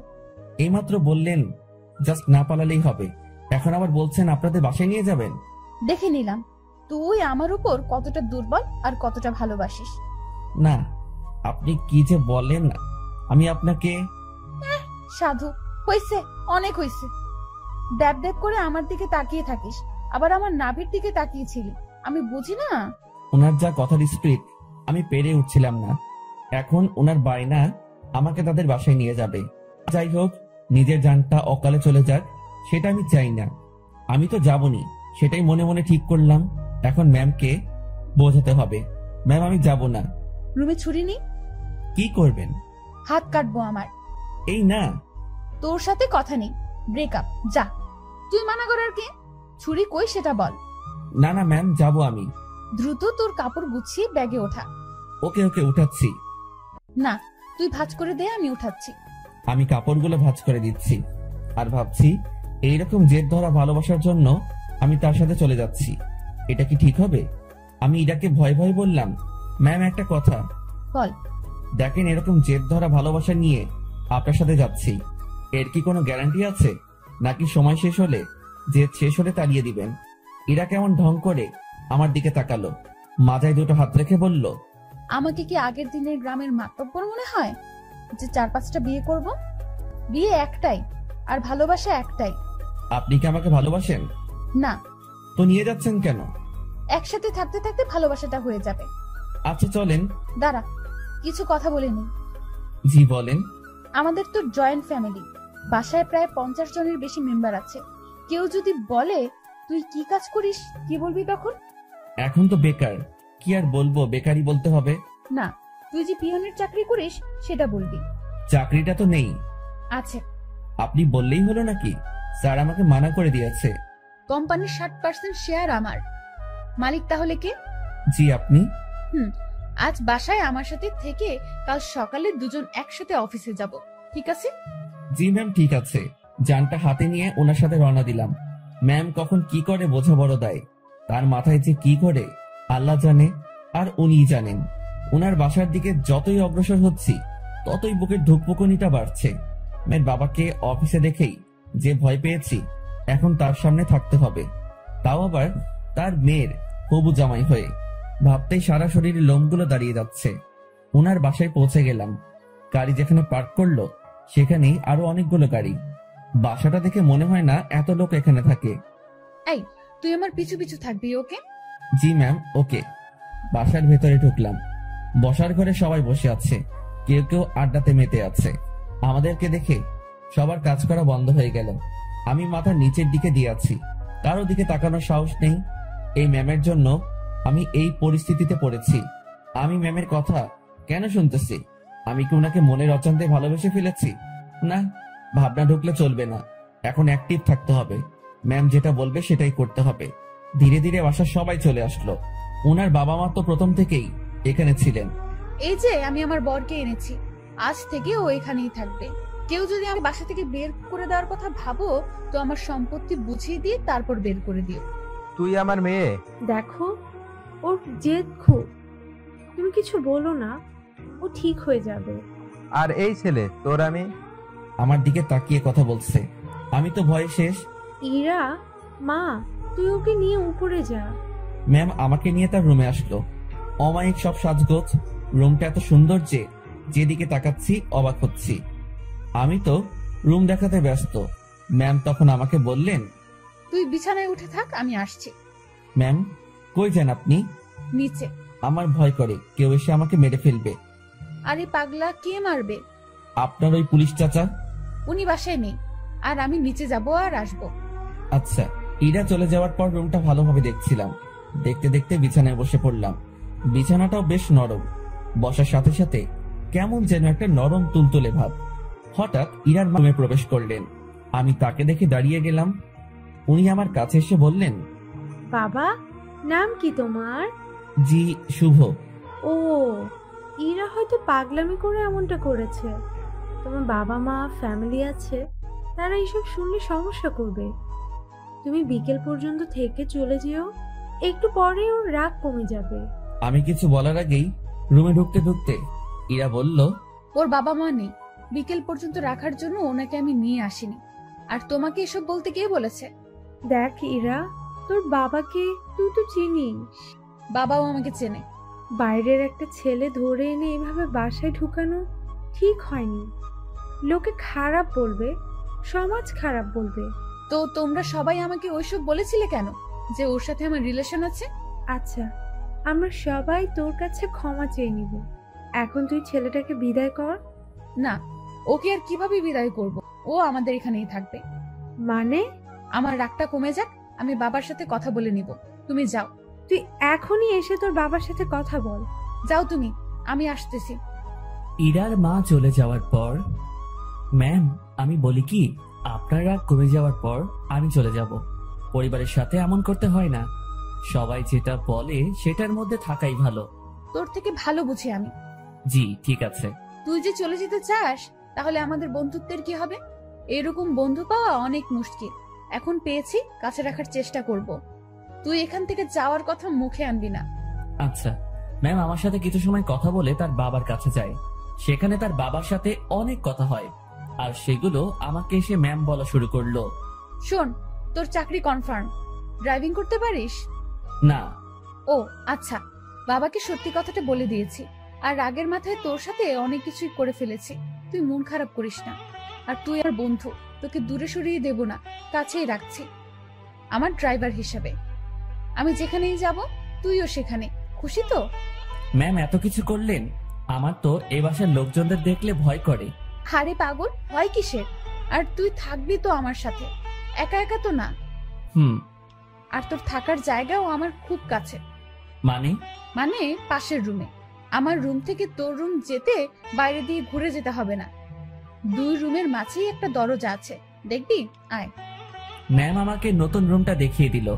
ম্যামের কোনো বান্ধবী আসলে এই রুমেই থাকতো। বন্ধু হিসেবে এটা আমার জন্য ফিক্সড। সেই যে এসে রুমে ঢুকেছি, বের হওয়ার নামই নেই। কিভাবে বের হব? বাইরে বের হওয়ার কথা মনে হলেই হাত পা ঠান্ডা হয়ে আসে। এই বাসার মানুষকে বড্ড ভয় হয়। তবে আমি জানি না তারা কেমন। বিকেলবেলা ম্যাম আমাকে নিয়ে বের হয়। ম্যাম গাড়ি চালাচ্ছে আর ধীরে ধীরে আমাকে সবকিছু শিখিয়েছে। মন দিয়ে সব দেখছিলাম আর শুনছিলাম। সন্ধ্যায় আবার বাসায় ফিরলাম। বাসার কাজের লোকটা আমার খাবার রুমে এসেই দিয়ে যাচ্ছে। তার মানে বাকিদের সাথে খেতে হবে না, বাঁচা গেল। ম্যাম তার রুমে বসে অফিসের কাজ করছে আর আমি আমার রুমে বসে কোনো কাজ নেই। একবার রুমের এপাশ থেকে ওপাশে যাচ্ছি, কখন আবার রুমের জানালা খুলে দিয়ে দাঁড়িয়ে থাকি। আমার তো আবার প্রকৃতি দেখার অভ্যাস। আর একটু রাত হলো, এবার নজর গেল নিজের ব্যাগের দিকে। ব্যাগ থেকে কাপড় এখনো বের করা হয়নি। বিছানায় ব্যাগ নিয়ে গিয়ে কাপড় বের করছিলাম আর তখনই সেই সকালের কথা মনে পড়ে গেল। ম্যাম কি টর্চারটাই না করেছিল সকালবেলা, আর সেখানে ওনার কাছে আসা পেটে হাত রাখা। এসব মনে পড়তেই হাসি পেল। একা একা হাসছিলাম। হঠাৎ রুমের ভেতরের দরজায় নক। ম্যাম ডাকছে। তড়িঘড়ি করে উঠে গিয়ে দরজা খুলে দিলাম। জি ম্যাম, আসুন। কি করতেছিস তুই? এই যে কাপগুলা বের করতেছি। তুই অনেক আলসে মানুষ তো। সেই সকালে আসছি, এখনো তুই কিছুই গুছিয়ে উঠতে পারিসনি। মনে ছিল না। ভাঁজ কর এখন। আমি আবার বিছানায় বসে কাপড় ভাঁজ করায় মন দিলাম। ম্যাম আমার গা ঘেঁষে বসলো। উনি খুব কাছে বসেছিল, তাই বললাম, ম্যাম একটু দূরে বসেন, সমস্যা হচ্ছে। কথাটা বলেই মনে হয় জীবনে সব থেকে বড় একটা ভুল করলাম। কথাটা বলার সাথে সাথে ম্যাম চোখ লাল করে ফেললেন। দেখে বোঝাই যাচ্ছিল বেশ রাগ করেছে। ফর্সা মানুষ, তার শরীরে রক্তগুলো সব চোখ মুখ গালে এসে জড়ো হচ্ছিল। দেখে এমনটাই মনে হচ্ছে। উনি উঠে দাঁড়ালেন আর তার রুমে চলে গেলেন দরজা না লাগিয়ে। আমি বিছানায় বসে আছি, ভাবছি ভুল যা করার তা তো করেই ফেলেছি। আমার জীবনে সুখ নেই, শুধু সমস্যা আর সমস্যা। কাপড় আর ব্যাগ ফেলে রেখেই পা টিপে টিপে তার রুমের দিকে এগোতে থাকলাম। উকি দিয়ে দেখি আমার মতোই জানালা খুলে দাঁড়িয়ে আছে, বারবার চোখ মুছছে। ওনার রাগ ভাঙাতে ওনার খুব কাছে গিয়ে দাঁড়াতে হবে, তাছাড়া এর বিকল্প কোনো উপায় নেই। আমি পা টিপে টিপে তার কাছে গেলাম। উনি কিছু বলছেন না, হয়তো টের পেয়েছেন আমি আসছি। উনি যে চালাক মানুষ, আমার রুমে প্রবেশ করা অবশ্যই টের পেয়েছেন। আমি তার পাশে গিয়ে দাঁড়াতেই, আপনি আপনার রুমে যান, নয়তো খারাপ কিছু হবে। দুঃখিত, আমার ভুল হয়েছে। আমি আপনাকে আপনার রুমে যেতে বলেছি। আমি আরেকটু কাছে গিয়ে দাঁড়ালাম, কিন্তু তার শরীরের সাথে স্পর্শ লাগেনি। রাগ উঠায়েন না আর। আচ্ছা, ইংরেজি ভাষায় বলতেছি, সরি। তোর সরির আমি? তুই যাবি এখান থেকে? একটু তো দূরে যেতে বলেছি, তাতেই এত রাগ করতে হবে? আমি তো দূরের মানুষ, দূরেই থাকবো, তাই না? না, কাছের মানুষ। না না, কাছের মানুষ তো দূরে থাকে না, কাছেই থাকে। সরি, আমি বুঝতে পারিনি। আমার বলাটা ঠিক হয়নি, আপনার কাছে আসাটা ঠিক ছিল। রাত হয়েছে, রুমে গিয়ে ঘুমিয়ে পড়ো, সকালে অফিস আছে। রাগ কমেছে তো আপনার? কমে যাবে। এত অভিমানী আমি কখনো দেখিনি। আমি নিজেই নিজেকে প্রশ্ন করলাম, আমি ভুল করছি না তো? উনি এত বন্ধুত্বের কথা বলতেছেন, আমি তো তার ডাকে একটুও সাড়া দিচ্ছি না। আমার কি দূরে থাকাটা ঠিক হচ্ছে? উনি তো তার বন্ধুর জন্য অনেক কিছুই করেছে, আমি তো কিছুই করতে পারলাম না, বা এখনো কিছু করিনি। আমি কি তার বন্ধুত্বের ভালোবাসায় সাড়া দিব? মনের সাথে বোঝাপড়া যখন শেষ হলো, তখন আমি তার ডান হাতটা আমার দু হাতের মধ্যে রেখে বললাম, এই তো কাছে এসেছি, আর দূরে যাওয়ার কথা বলবো না। অমন ভুল কখনো হবে না, সরি। সত্যি তো? উনার কণ্ঠ শুনে মনে হচ্ছিল অভিমানটা অনেকটাই কমেছে। কেন যে ম্যাম এমনটা করে? ম্যাম, এখন যাই তাহলে। কাছে থাকতে ভালো লাগছে না। আপনি তো বললেন কাল অফিস আছে, আমাকে ঘুমাতে বললেন। পরে ঘুমাবি। ম্যাম আনমনে জানালা দিয়ে বাইরে তাকিয়ে আছেন। তার ডান হাতটা তখনই আমার দু হাতের মধ্যে এক অন্যরকম ভালো লাগা কাজ করছিল তখন। সেটা যে কি আমি ঠিক বলতে পারবো না। আমি ম্যামের মুখের দিকে তাকালাম, দেখি মিটিমিটি হাসছে। আমি তার হাসি দেখে প্রশ্ন করেই বসলাম, এভাবে আনমনে বাইরে তাকিয়ে কি দেখেন? বাইরে কি দেখি? তোকে। আমাকে মানে? আরে পাগলা, তুই আমার জীবনে এমন ভাবে আসলি আমি ভাবতেই পারিনি। তোর মতো একটা গাধা, তবে ভালো মানুষের সাথে বন্ধুত্ব হয়েছে। তবে আমার পোড়া কপাল। কেন? তুই আমাকে দেখে ভয় করিস, তেমন কথা বলতে চাস না। আমি যা বলি শুধু সেটাই করিস। আর কি করব? যাই হোক, সব ঠিক হয়ে যাবে। যা, এখন ঘুমিয়ে পড়। আচ্ছা, গুড নাইট। Good night. পরদিন সকালবেলা থেকে অফিস করা শুরু করলাম। ম্যামের সাথেই সবসময় থাকা, উনি যা বলে সেগুলো শোনা এবং করা, এগুলোতেই ব্যস্ত। দিনকে দিন যাচ্ছিল, আমার অবস্থা ততই ভালো হচ্ছিল। ম্যামের সাথে কথা বলতে এখন আর ভয় লাগে না। কোনো কিছু লাগলে সোজা সাপটা বলে দেই। এদিকে ড্রাইভিংটাও একটু একটু শিখেছি। তাদের বাসার দু একজনের সাথে কথাও হয়েছে। মোটামুটি সবকিছু স্বাভাবিকের দিকেই বলা যায়। কিন্তু এমনটা একটা দিন আসলো, সেদিন আমার স্বাভাবিক মন আর ঠিক থাকলো না। ম্যামের বাবা ম্যামের বিয়ের জন্য ছেলে দেখেছে। আজ অফিসে যাওয়া হয়নি আমাদের, কারণ ছেলেপক্ষ দেখতে আসবে। কিন্তু আমার কেমন জানি ভয় ভয় লাগছে। বারবার মনে হচ্ছে ওনার বিয়ে হওয়ার কি দরকার?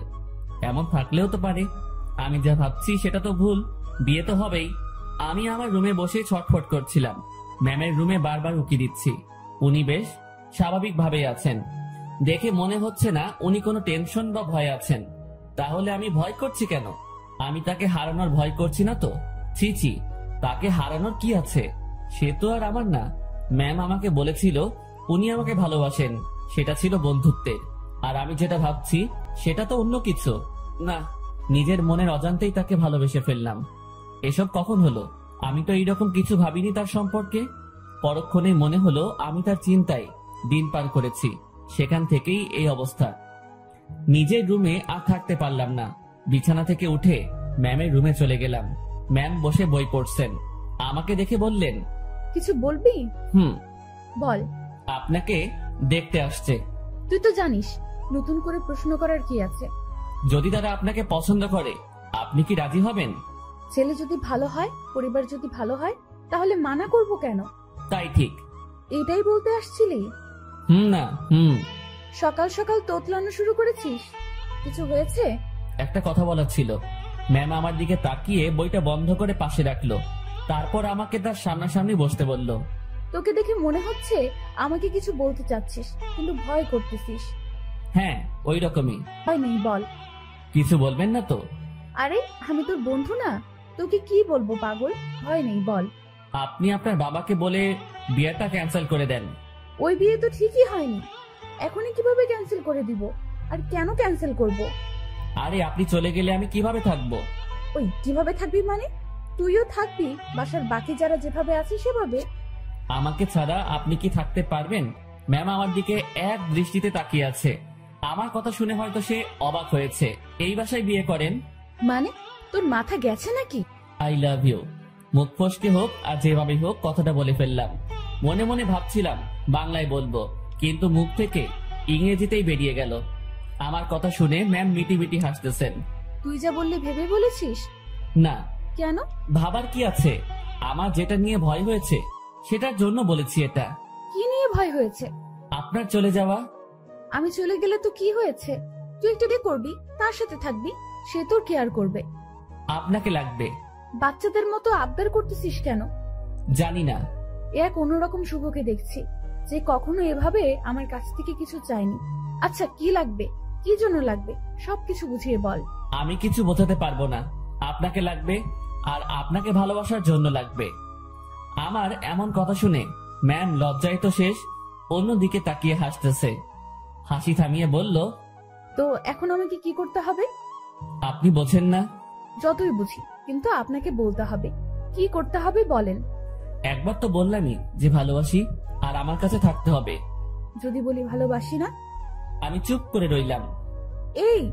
এই কথার উত্তর দে। আমি কিভাবে আটকাবো? চলে যাবেন, আমিও চলে যাব।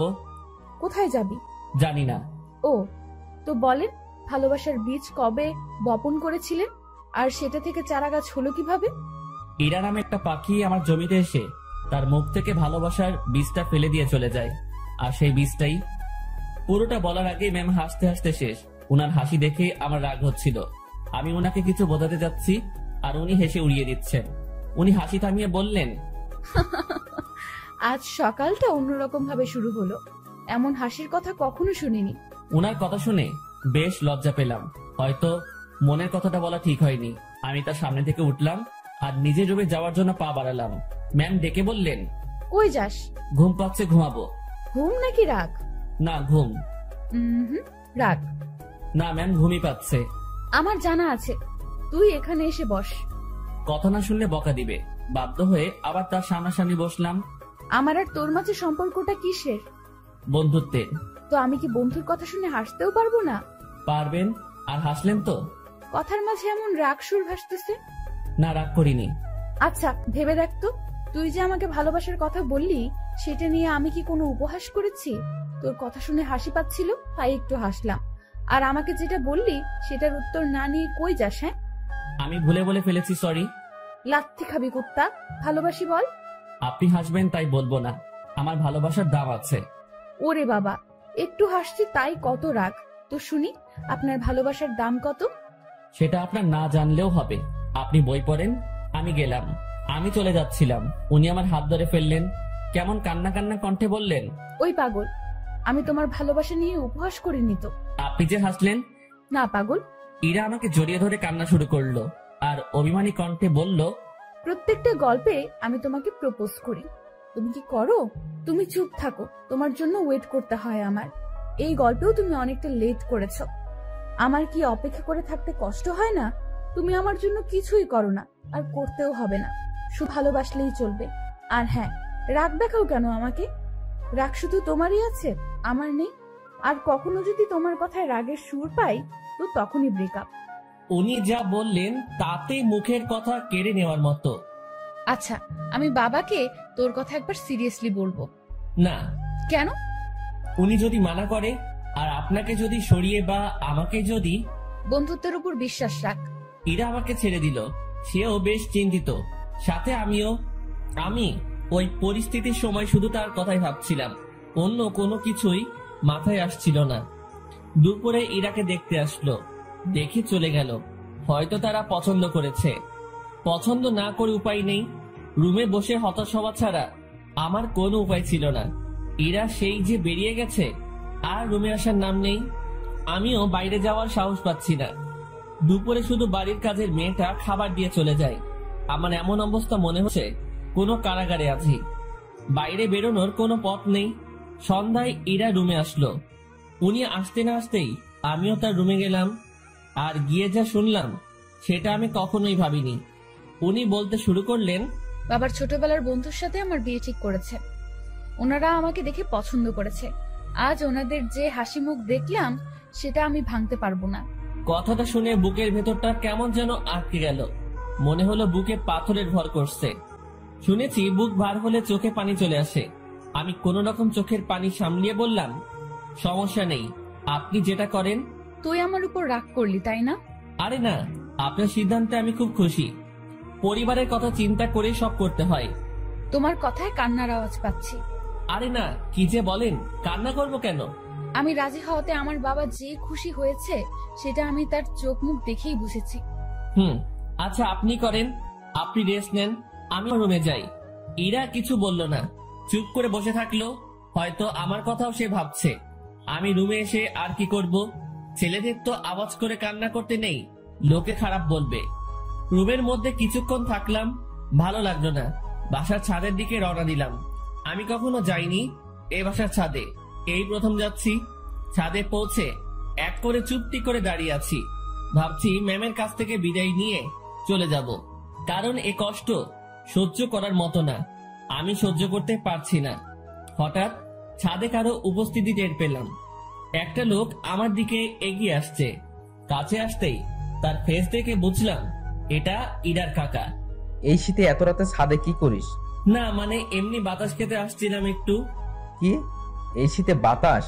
রুমে বসে ভালো লাগছিল না, তাই আর কি। বেশ চালাক তুই। ভাবছি কি চালাকি করলাম। আমার কথা সোজা উত্তর দিবি। জি স্যার। ইরাকে ভালোবাসিস? কি বলবো বা কি বলা উচিত? সত্যিটা কি বলবো? আবার আমার কোনো বিপদ আসবে না তো? সত্যিটাই বলবো, যা হবার হবে। ভালোবাসি। এই জন্যই তোকে চালাক বলছি। তো কতদিন হলো তোদের রিলেশনের? কয়েক ঘন্টা। মানে? আজ সকালে উনাকে ভালোবাসার কথা বলেছি। তো সে কি বলছে? প্রথমে হ্যাঁ বলেছিল, তারপর? ছেলেপক্ষ দেখে যাওয়ার পর আমাকে মানা করে দেয়। কেন? উনি এই বিয়েতে রাজি হওয়ায় আপনারা বাসার সবাই খুশি হয়েছেন অনেক। আপনাদের হাসি মুখ দেখে এসে উনি আমাকে মানা করে। বাহ, তুই তো বেশ সাহস নিয়ে আমার সাথে কথা বলছিস, ভয় করছে না তোর? আপনি তো সত্যিটা বলতে বললেন। তো তুই এখন কি করবি?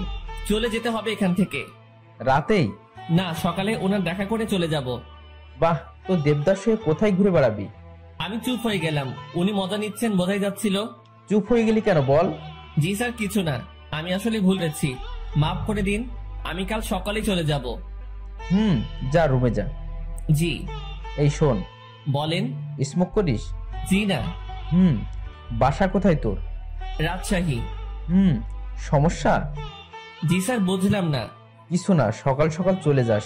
নেক্সট টাইম আমার সামনে পড়লে সমস্যা হবে তো, আমার সামনে যেন না দেখি। জি স্যার, আর দেখবেন না আমাকে।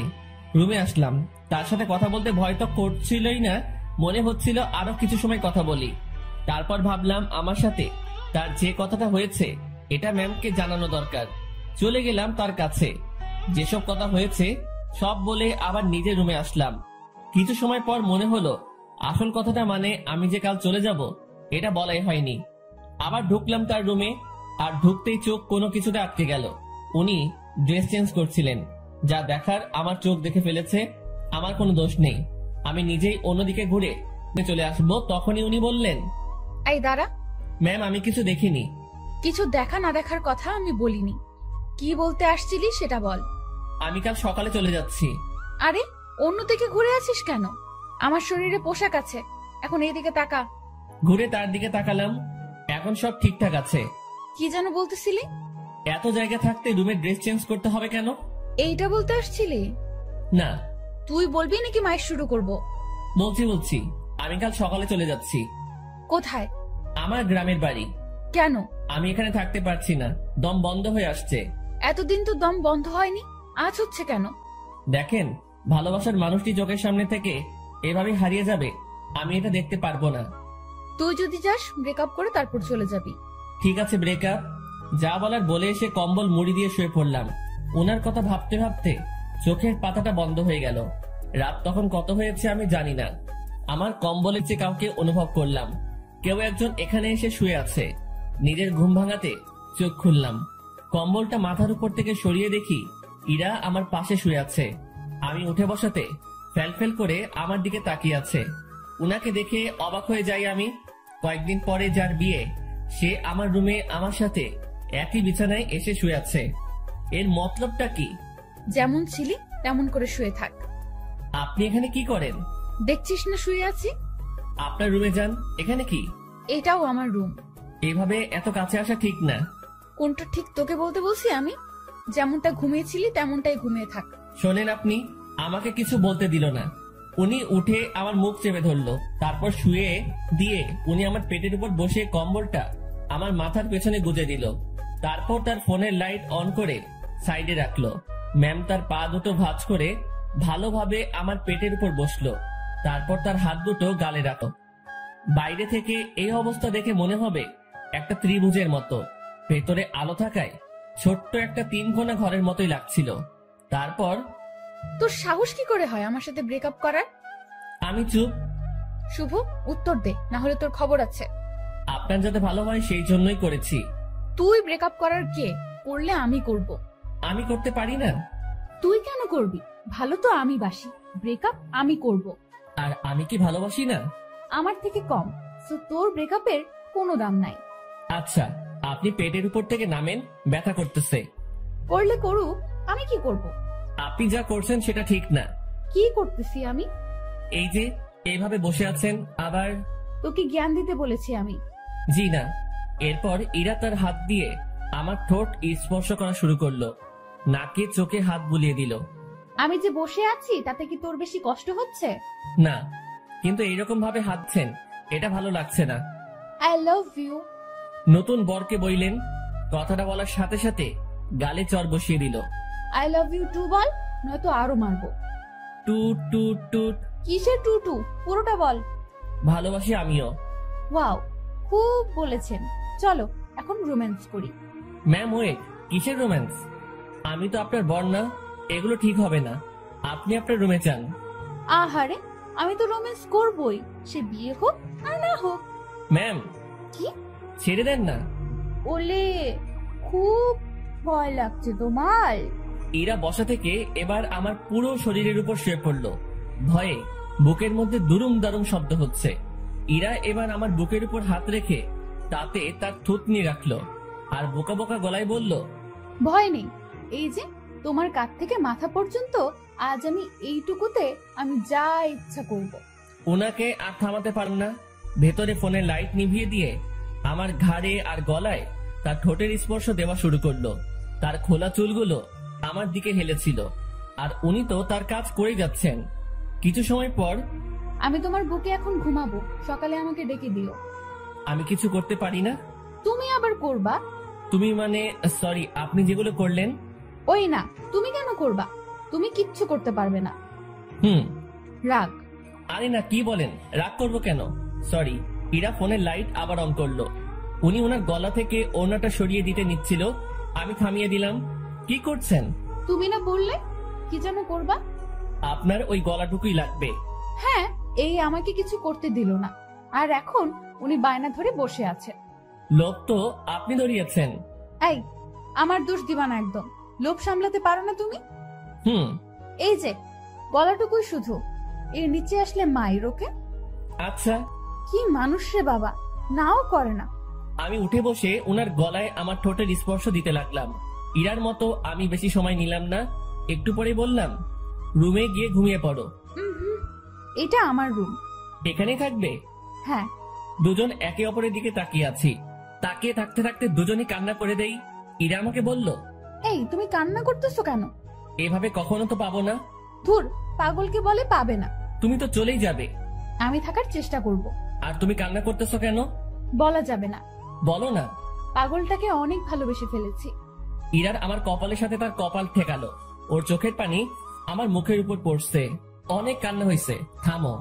এখানে থাকবো না, করো না প্লিজ। আচ্ছা থাকো। তোমার বুকের উপর ঘুমাবো। রাগ করবে না তো? না। ইরা আমার গালের সাথে গাল লাগিয়ে শুয়ে পড়লো। দুজন ভোরে উঠবো, উঠে হাঁটতে বের হব। তোমার কাকা আমাকে চলে যেতে বলছে সকালে। ওনার সাথেই বের হব। কি? তোমাকে কিছু ভাবতে হবে না। উনি আমাকে দেখলে গুলি করবে। আমি যদি বলি জামাই বলে ডাকবে। মানে? তুমি যে বললা ওনার সাথে কথা বলছো। উনি আবার আমাকে কল করেছিল, আমি সব সত্যিই বলেছি। তারপর উনি কি বললো জানো? কি বললো? আমাদের বিয়ের দায়িত্ব উনি নিয়েছেন, সব উনি সামলাবেন। উনি তোমাকে অনেক পছন্দ করেছেন। কি জন্য? সেটা আমি কিভাবে বলবো? সত্যি কথা বলেছো, তাই মনে হয় ভালো লেগেছে তার। ও। আর কোনো কথা না, এবার শুধু ঘুম হবে, ঘুম ঘুম আর ঘুম হবে। চোখ বন্ধ করো পাগল। দুজনেই ঘুমিয়ে গেলাম। পরদিন ভোরে ইরা আমাকে ডেকে তুললো। তারপর হাঁটতে বের হলাম। পথে সত্যি সত্যি ইরার কাকার সাথে দেখা হলো। উনি আমাদেরকে দেখে মুচকি হাসলেন, কিন্তু কিছু বললেন না। এই চলো জগিং করি। ভুঁড়ি হতে দেওয়া যাবে না, ভুঁড়িওয়ালা বর আমার পছন্দ না। ওনার কথা শুনে মুচকি হাসা ছাড়া উপায় নেই। সকালে সব কাজ শেষে অফিসে আসলাম দুজন। অফিসের কেউ এ ব্যাপারে কিছু জানে না, তাই কোনো সমালোচনাও হয়নি। এসব বিষয় জানলে কেউ না কেউ আমাকে জিজ্ঞাসা করতই। দুপুরের পর এক শার্ট প্যান্ট কোট পরা ভদ্রলোক ইরা রুমে ঢুকলো। লোকটিকে দেখে কেমন যেন সন্দেহ হচ্ছিল আমার। কিছু সময় পর ইরা আমাকে ডাকলো। যাক, সন্দেহ এবার দূর হবে। রুমে ঢুকে দেখি ম্যাম বেশ রাগান্বিত। জি ম্যাম, বলেন। এই যে এটাই আমার পাগল, দেখে নিন। আমি মনে মনে ভাবছি, হে, ম্যামের লাজ লজ্জা কিচ্ছু নেই, এইভাবে কেউ পরিচয় করিয়ে দেয়? তো কিছু বলবেন আর? এরকম একটা ছেলেকে আপনার পছন্দ? ওর কিছু আছে? দেখতে তো কেমন জানি লাগে। ওই আমার পাগলের মধ্যে কি আছে না আছে আমি জানি, আপনাকে বুঝতে হবে না। আপনি আসতে পারেন। ভেবে দেখেন, এর সাথে থাকলে আপনার জীবন নষ্ট হতে পারে। এই শালা, ভাষা খারাপ করবি না। জীবন নষ্ট হবে মানে? ম্যাম তো তাকে মারার জন্য উঠেছে। এতক্ষণে বুঝলাম এই লোকটাই ম্যামকে দেখতে আসছিল। ম্যাম যেভাবে মারার জন্য দাঁড়িয়েছে, লোকটি ভয়ে চেয়ার উল্টে পড়ে যায়। ম্যামকে থামিয়ে আমি ওনাকে টেনে তুললাম। দেখছিস আমার পাগলের মধ্যে কি আছে? সে চলে গেল। ম্যাম, এইভাবে কেউ ভয় দেখায়? আরে ভাই বলিস না, মাথাটাই খারাপ করে দিছে। আমি কত বুঝালাম, বুঝলই না। আমি বাইরে চলে আসছি। ম্যাম তখন পেছন থেকে ডাকলো। ওই আমার পাগল। জি ম্যাম, বলেন। উনি মুচকি হেসে বললেন, কিছু ফাইল কপি করতে হবে, একটু সাহায্য করবেন? আমি করে দিচ্ছি। আরে আমার রুমের মেশিনে কালি নেই, তুমি ম্যানেজারের রুম থেকে বের করে নিয়ে আসো। আচ্ছা। ইরা ফাইলগুলো আমার হাতে দিল। উনিও ফাইলটা ধরে আছেন, আমিও এক পাশে ধরে আছি। উনি ছাড়ছেন না। রাগ করলে নাকি আবার? ছি না ম্যাম, রাগ করবো কেন? এই যে কাজ করাচ্ছি। এটা তো আমারই কাজ। তোমাকে দিয়ে কাজ করাতে ইচ্ছে করে না গো। আমার কাজ করতে ইচ্ছে করে। স্যার যান, এখন এগুলো কপি করে নিয়ে আসেন। আর হ্যাঁ, আজ বাসায় ফিরতে রাত হবে, সন্ধ্যায় বাইরে গিয়ে খেয়ে এসে আবার কাজ শুরু করব, ঠিক আছে? আচ্ছা ঠিক আছে, সন্ধ্যায় দুজন বাইরে গিয়ে খেয়ে আসি, তারপর আবার কাজ শুরু। বিকেল থেকেই আমি ম্যামের রুমে বসে ওনার কাজ দেখছি মনোযোগ দিয়ে। মাঝে মাঝে কথা হচ্ছে। কাজ শেষের দিকে ম্যাম তখন বলল, আজ কি করব জানো? কি করবেন? এই যে তুমি করে বলো। কি করবা? এক জগ চা বানিয়ে দুজন রাত 10টার পর ছাদে যাব। কেন? গল্প করব। এই ঠান্ডায় ছাদে? রুমেই তো ভালো। আরে না, ছাদে আগুনের ব্যবস্থা করব, তুমি আমি পাশাপাশি বসে চা পান করব আর গল্প করব। আর স্যার, মানে আপনার বাবা যদি দেখে? ও পাগল রে পাগল, কাকা তো বাবাকে সব বলে দিয়েছে। বাবা আবার তার বন্ধুকে মানা করে দিয়েছে, আর সেই জন্যই ছেলেটি আমার কাছে আসছে রিকোয়েস্ট করার জন্য, যাতে আমি মানা না করি। তারপর তোর কথা বললাম, তোমাকে দেখালাম। ও এই ব্যাপার? জি, এখন বাসায় সব চলবে। সব চলবে মানে? বাসায় চলো, বাসায় গিয়ে বুঝাবনি, ঠিক আছে পাগল? কাজ শেষে আমরা বাসায় আসলাম। প্রতিদিনের মতো আজ আমাকে আর একা খেতে হলো না, সবার সাথে বসে খাচ্ছি। বেশ ভয় নিয়েই টেবিলে বসে আছি। ধীরে ধীরে সবার সাথে পরিচিতি হলাম। খাওয়া শেষে ইরার বাবা আমাকে ডেকে বাইরে নিয়ে গেলেন। দেখো, বাসার সবাই তোমাকে মেনে নিচ্ছে, শুধু আমি বাদে। এর পেছনে কারণও আছে। তুমি সামান্য একটা মানুষ, কত বড় ফ্যামিলির দিকে হাত বাড়িয়েছো, সেটা খেয়াল করেছো? ধরো কাল তোমাদের বিয়ে দিয়ে দিলাম, তারপর আমার মেয়েকে নিয়ে উঠাবে কোথায়? স্যার, বেয়াদবি মনে না নিলে একটা কথা বলি। বলো। আপনার মেয়ে বলেছে ও কাজ করে খাওয়াবে কিছুদিন, এর মাঝে আমিও কিছু একটা করে ফেলতে পারবো ওর সাহায্যে। আমরা এমন ভেবেছি। ও, বউয়ের হাতের কামাই খাবে? না, বন্ধুর হাতের কামাই খাবো। মুখের উপর কথা বলছো। আমি তো বলেই নিলাম, কিছু মনে করবেন না। ওকে, 2 দিন পর তোমাদের বিয়ে। সমাজের নিয়ম অনুযায়ী আমার মেয়েকে নিয়ে বাসা থেকে বেরিয়ে যাবে। কোথায় যাবে সেটা আমি জানি না। ওকে? জি স্যার। কথাটা ইরাকেও জানিয়ে দিও। জি। ইরার বাবা আমাদের উপর বেশ রেগে আছেন।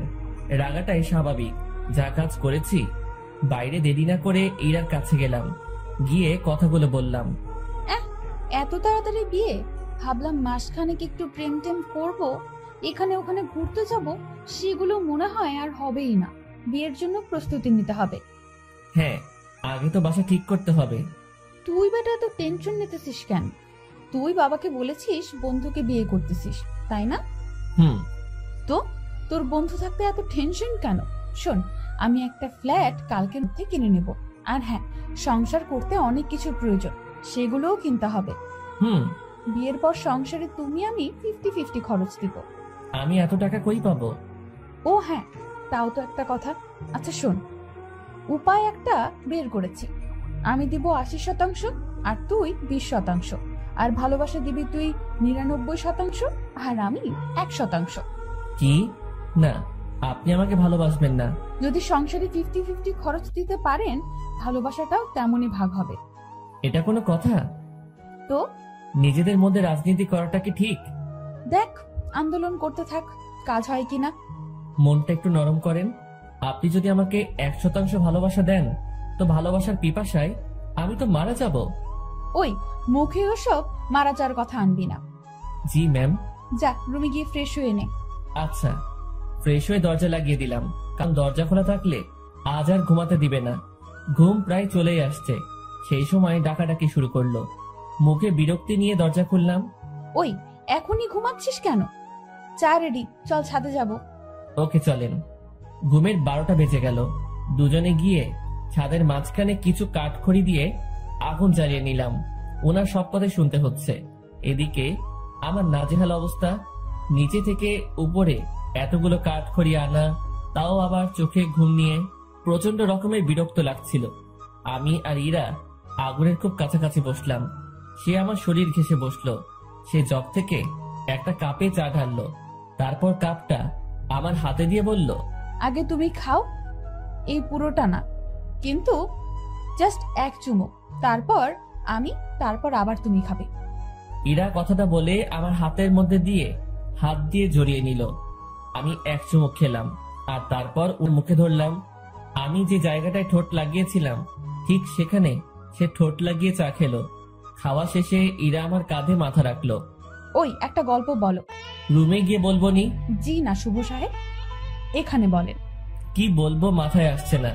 আনরোম্যান্টিক একটা বর, তোমার কিছু বলতে হবে না, আমিই বলছি শোনো। গান বলবো, ভালোভাবে শুনবা। বলো। আমার কাছে তুমি মানে সাত রাজার ঘর, আমার কাছে তুমি মানে অন্যরকম, আমার কাছে তুমি মানে আমার পোষা পাখি, দিনে রাইতে চোখ বুজিয়া তোমায় আমি দেখি, তোমার কাছে হয়তো বন্ধু আমি কিছু না, তাই তো তোমার স্বপ্নে বন্ধু আমি আসি না। এই ওয়েট, আমি ইরাকে গানের মাঝে থামিয়ে দিলাম। কি হয়েছে, থামালে কেন? তুমি আমার স্বপ্নে আসো তো? আরে গাধা, এটা গানের লাইনে আছে তাই বলছি। আমি তো জানি তুমি আমাকে কেমন ভালোবাসো। তুমি গানটা পারো? ও দারুণ, তাহলে চলো একসাথে গাই। তারপর থেকে শুরু করলাম। আমি মানে তুমি আর তুমি মানে আমি, আমার কাছে আমার চেয়ে বন্ধু তুমি দামি। গলা ফাটিয়ে দুজন গান করলাম। আমাদের আওয়াজ শুনে ছাদে ছোট বড় সবাই এসে হাজির। আমরা সবাই গোল হয়ে বসলাম। আগুনটাও বড় করা হলো। তারপর সবাই মিলে আবার গান ধরলাম। রাতটা যে এমন হবে কখনো কল্পনাও করিনি। বাসার সবাই এসেছে, শুধু ইরার বাবা বাদে। আড্ডা শেষে রুমে আসলাম।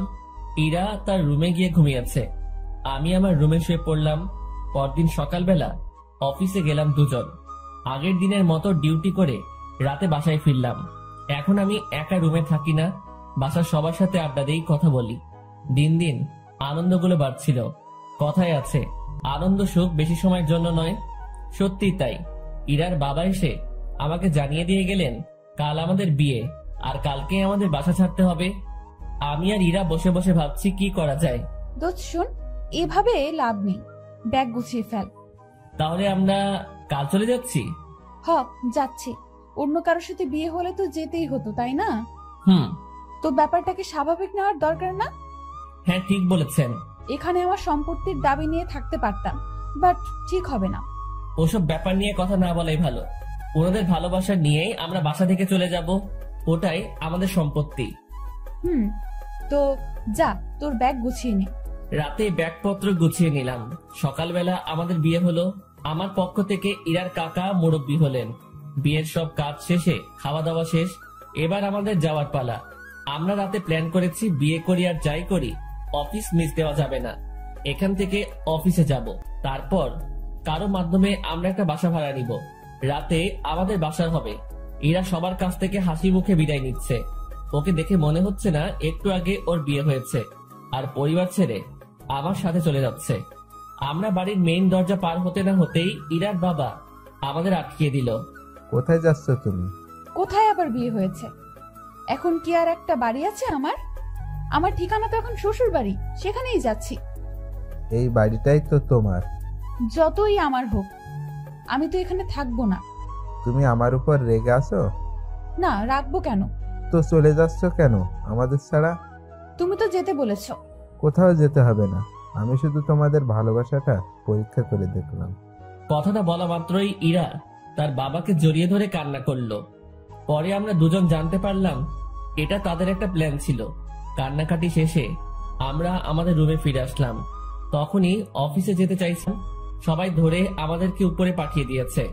যাক, এখন থেকে আমি দুষ্টামি করতে পারবো। এবার ওনাকে একটু দেখিয়ে দেই আমি কি পারি। ইরা শাড়ি পরেছিল, আমি তার কাছে গিয়ে জড়িয়ে ধরে এক হাত তার পেটে রাখলাম। ওই কি করিস তুই? কি করি মানে বুঝছো না? তুই ছাড়। না, ছাড়বো না। আরে ভাই, এগুলো এখনই না, দেরি আছে, আমার কিছু কথা আছে। কোনগুলো? এখনই না। তুই যা করছিস। আমি তো কিছুই করছি না বা করতে চাইছি না। তাহলে এখানে হাত দিয়েছিস কেন? এমনি। এমনি, তাই না? ইরাকে ছেড়ে দিলাম। ও বলতে শুরু করলো, স্যার, আমাদের বিয়ে হলো এই শুকরিয়া আদায়ের জন্য 2 জন নফল নামাজ পড়ব। আচ্ছা। মন খারাপ হয়েছে? কই না। দেখতে পাচ্ছি। মনে মনে আমার সাথে ব্রেকআপ করলা নাকি? না, কি বলো? বুঝি, আমি সবই বুঝি। ইরা আবার আমার কাছে আসলো। চোখ বন্ধ করো। আমি চোখ বন্ধ করলাম। যেখানে হাতটা দিয়েছিলে সেখানে হাতটা রাখো, তবে এদিক সেদিক নিয়ে যেও না যেন, কারণ বাকি জায়গায় তোমার স্পর্শগুলো আমি ভিন্নভাবে নিতে চাই। বুঝেছি। ঠোঁটে চুমু দিই। দাও। দিব না। কেন? পচা তুমি, তাই। আমি কি করলাম? আমাকে আমার বাবা মার কাছ থেকে চুরি করেছো। আচ্ছা, তাহলে তাদের জিনিস ফেরত দিয়ে আমি চলে যাই? এই না। কেন? কারণ আমি চোরের প্রেমে আহত। দুজন মুচকি হেসে একে অপরকে জড়িয়ে ধরলাম।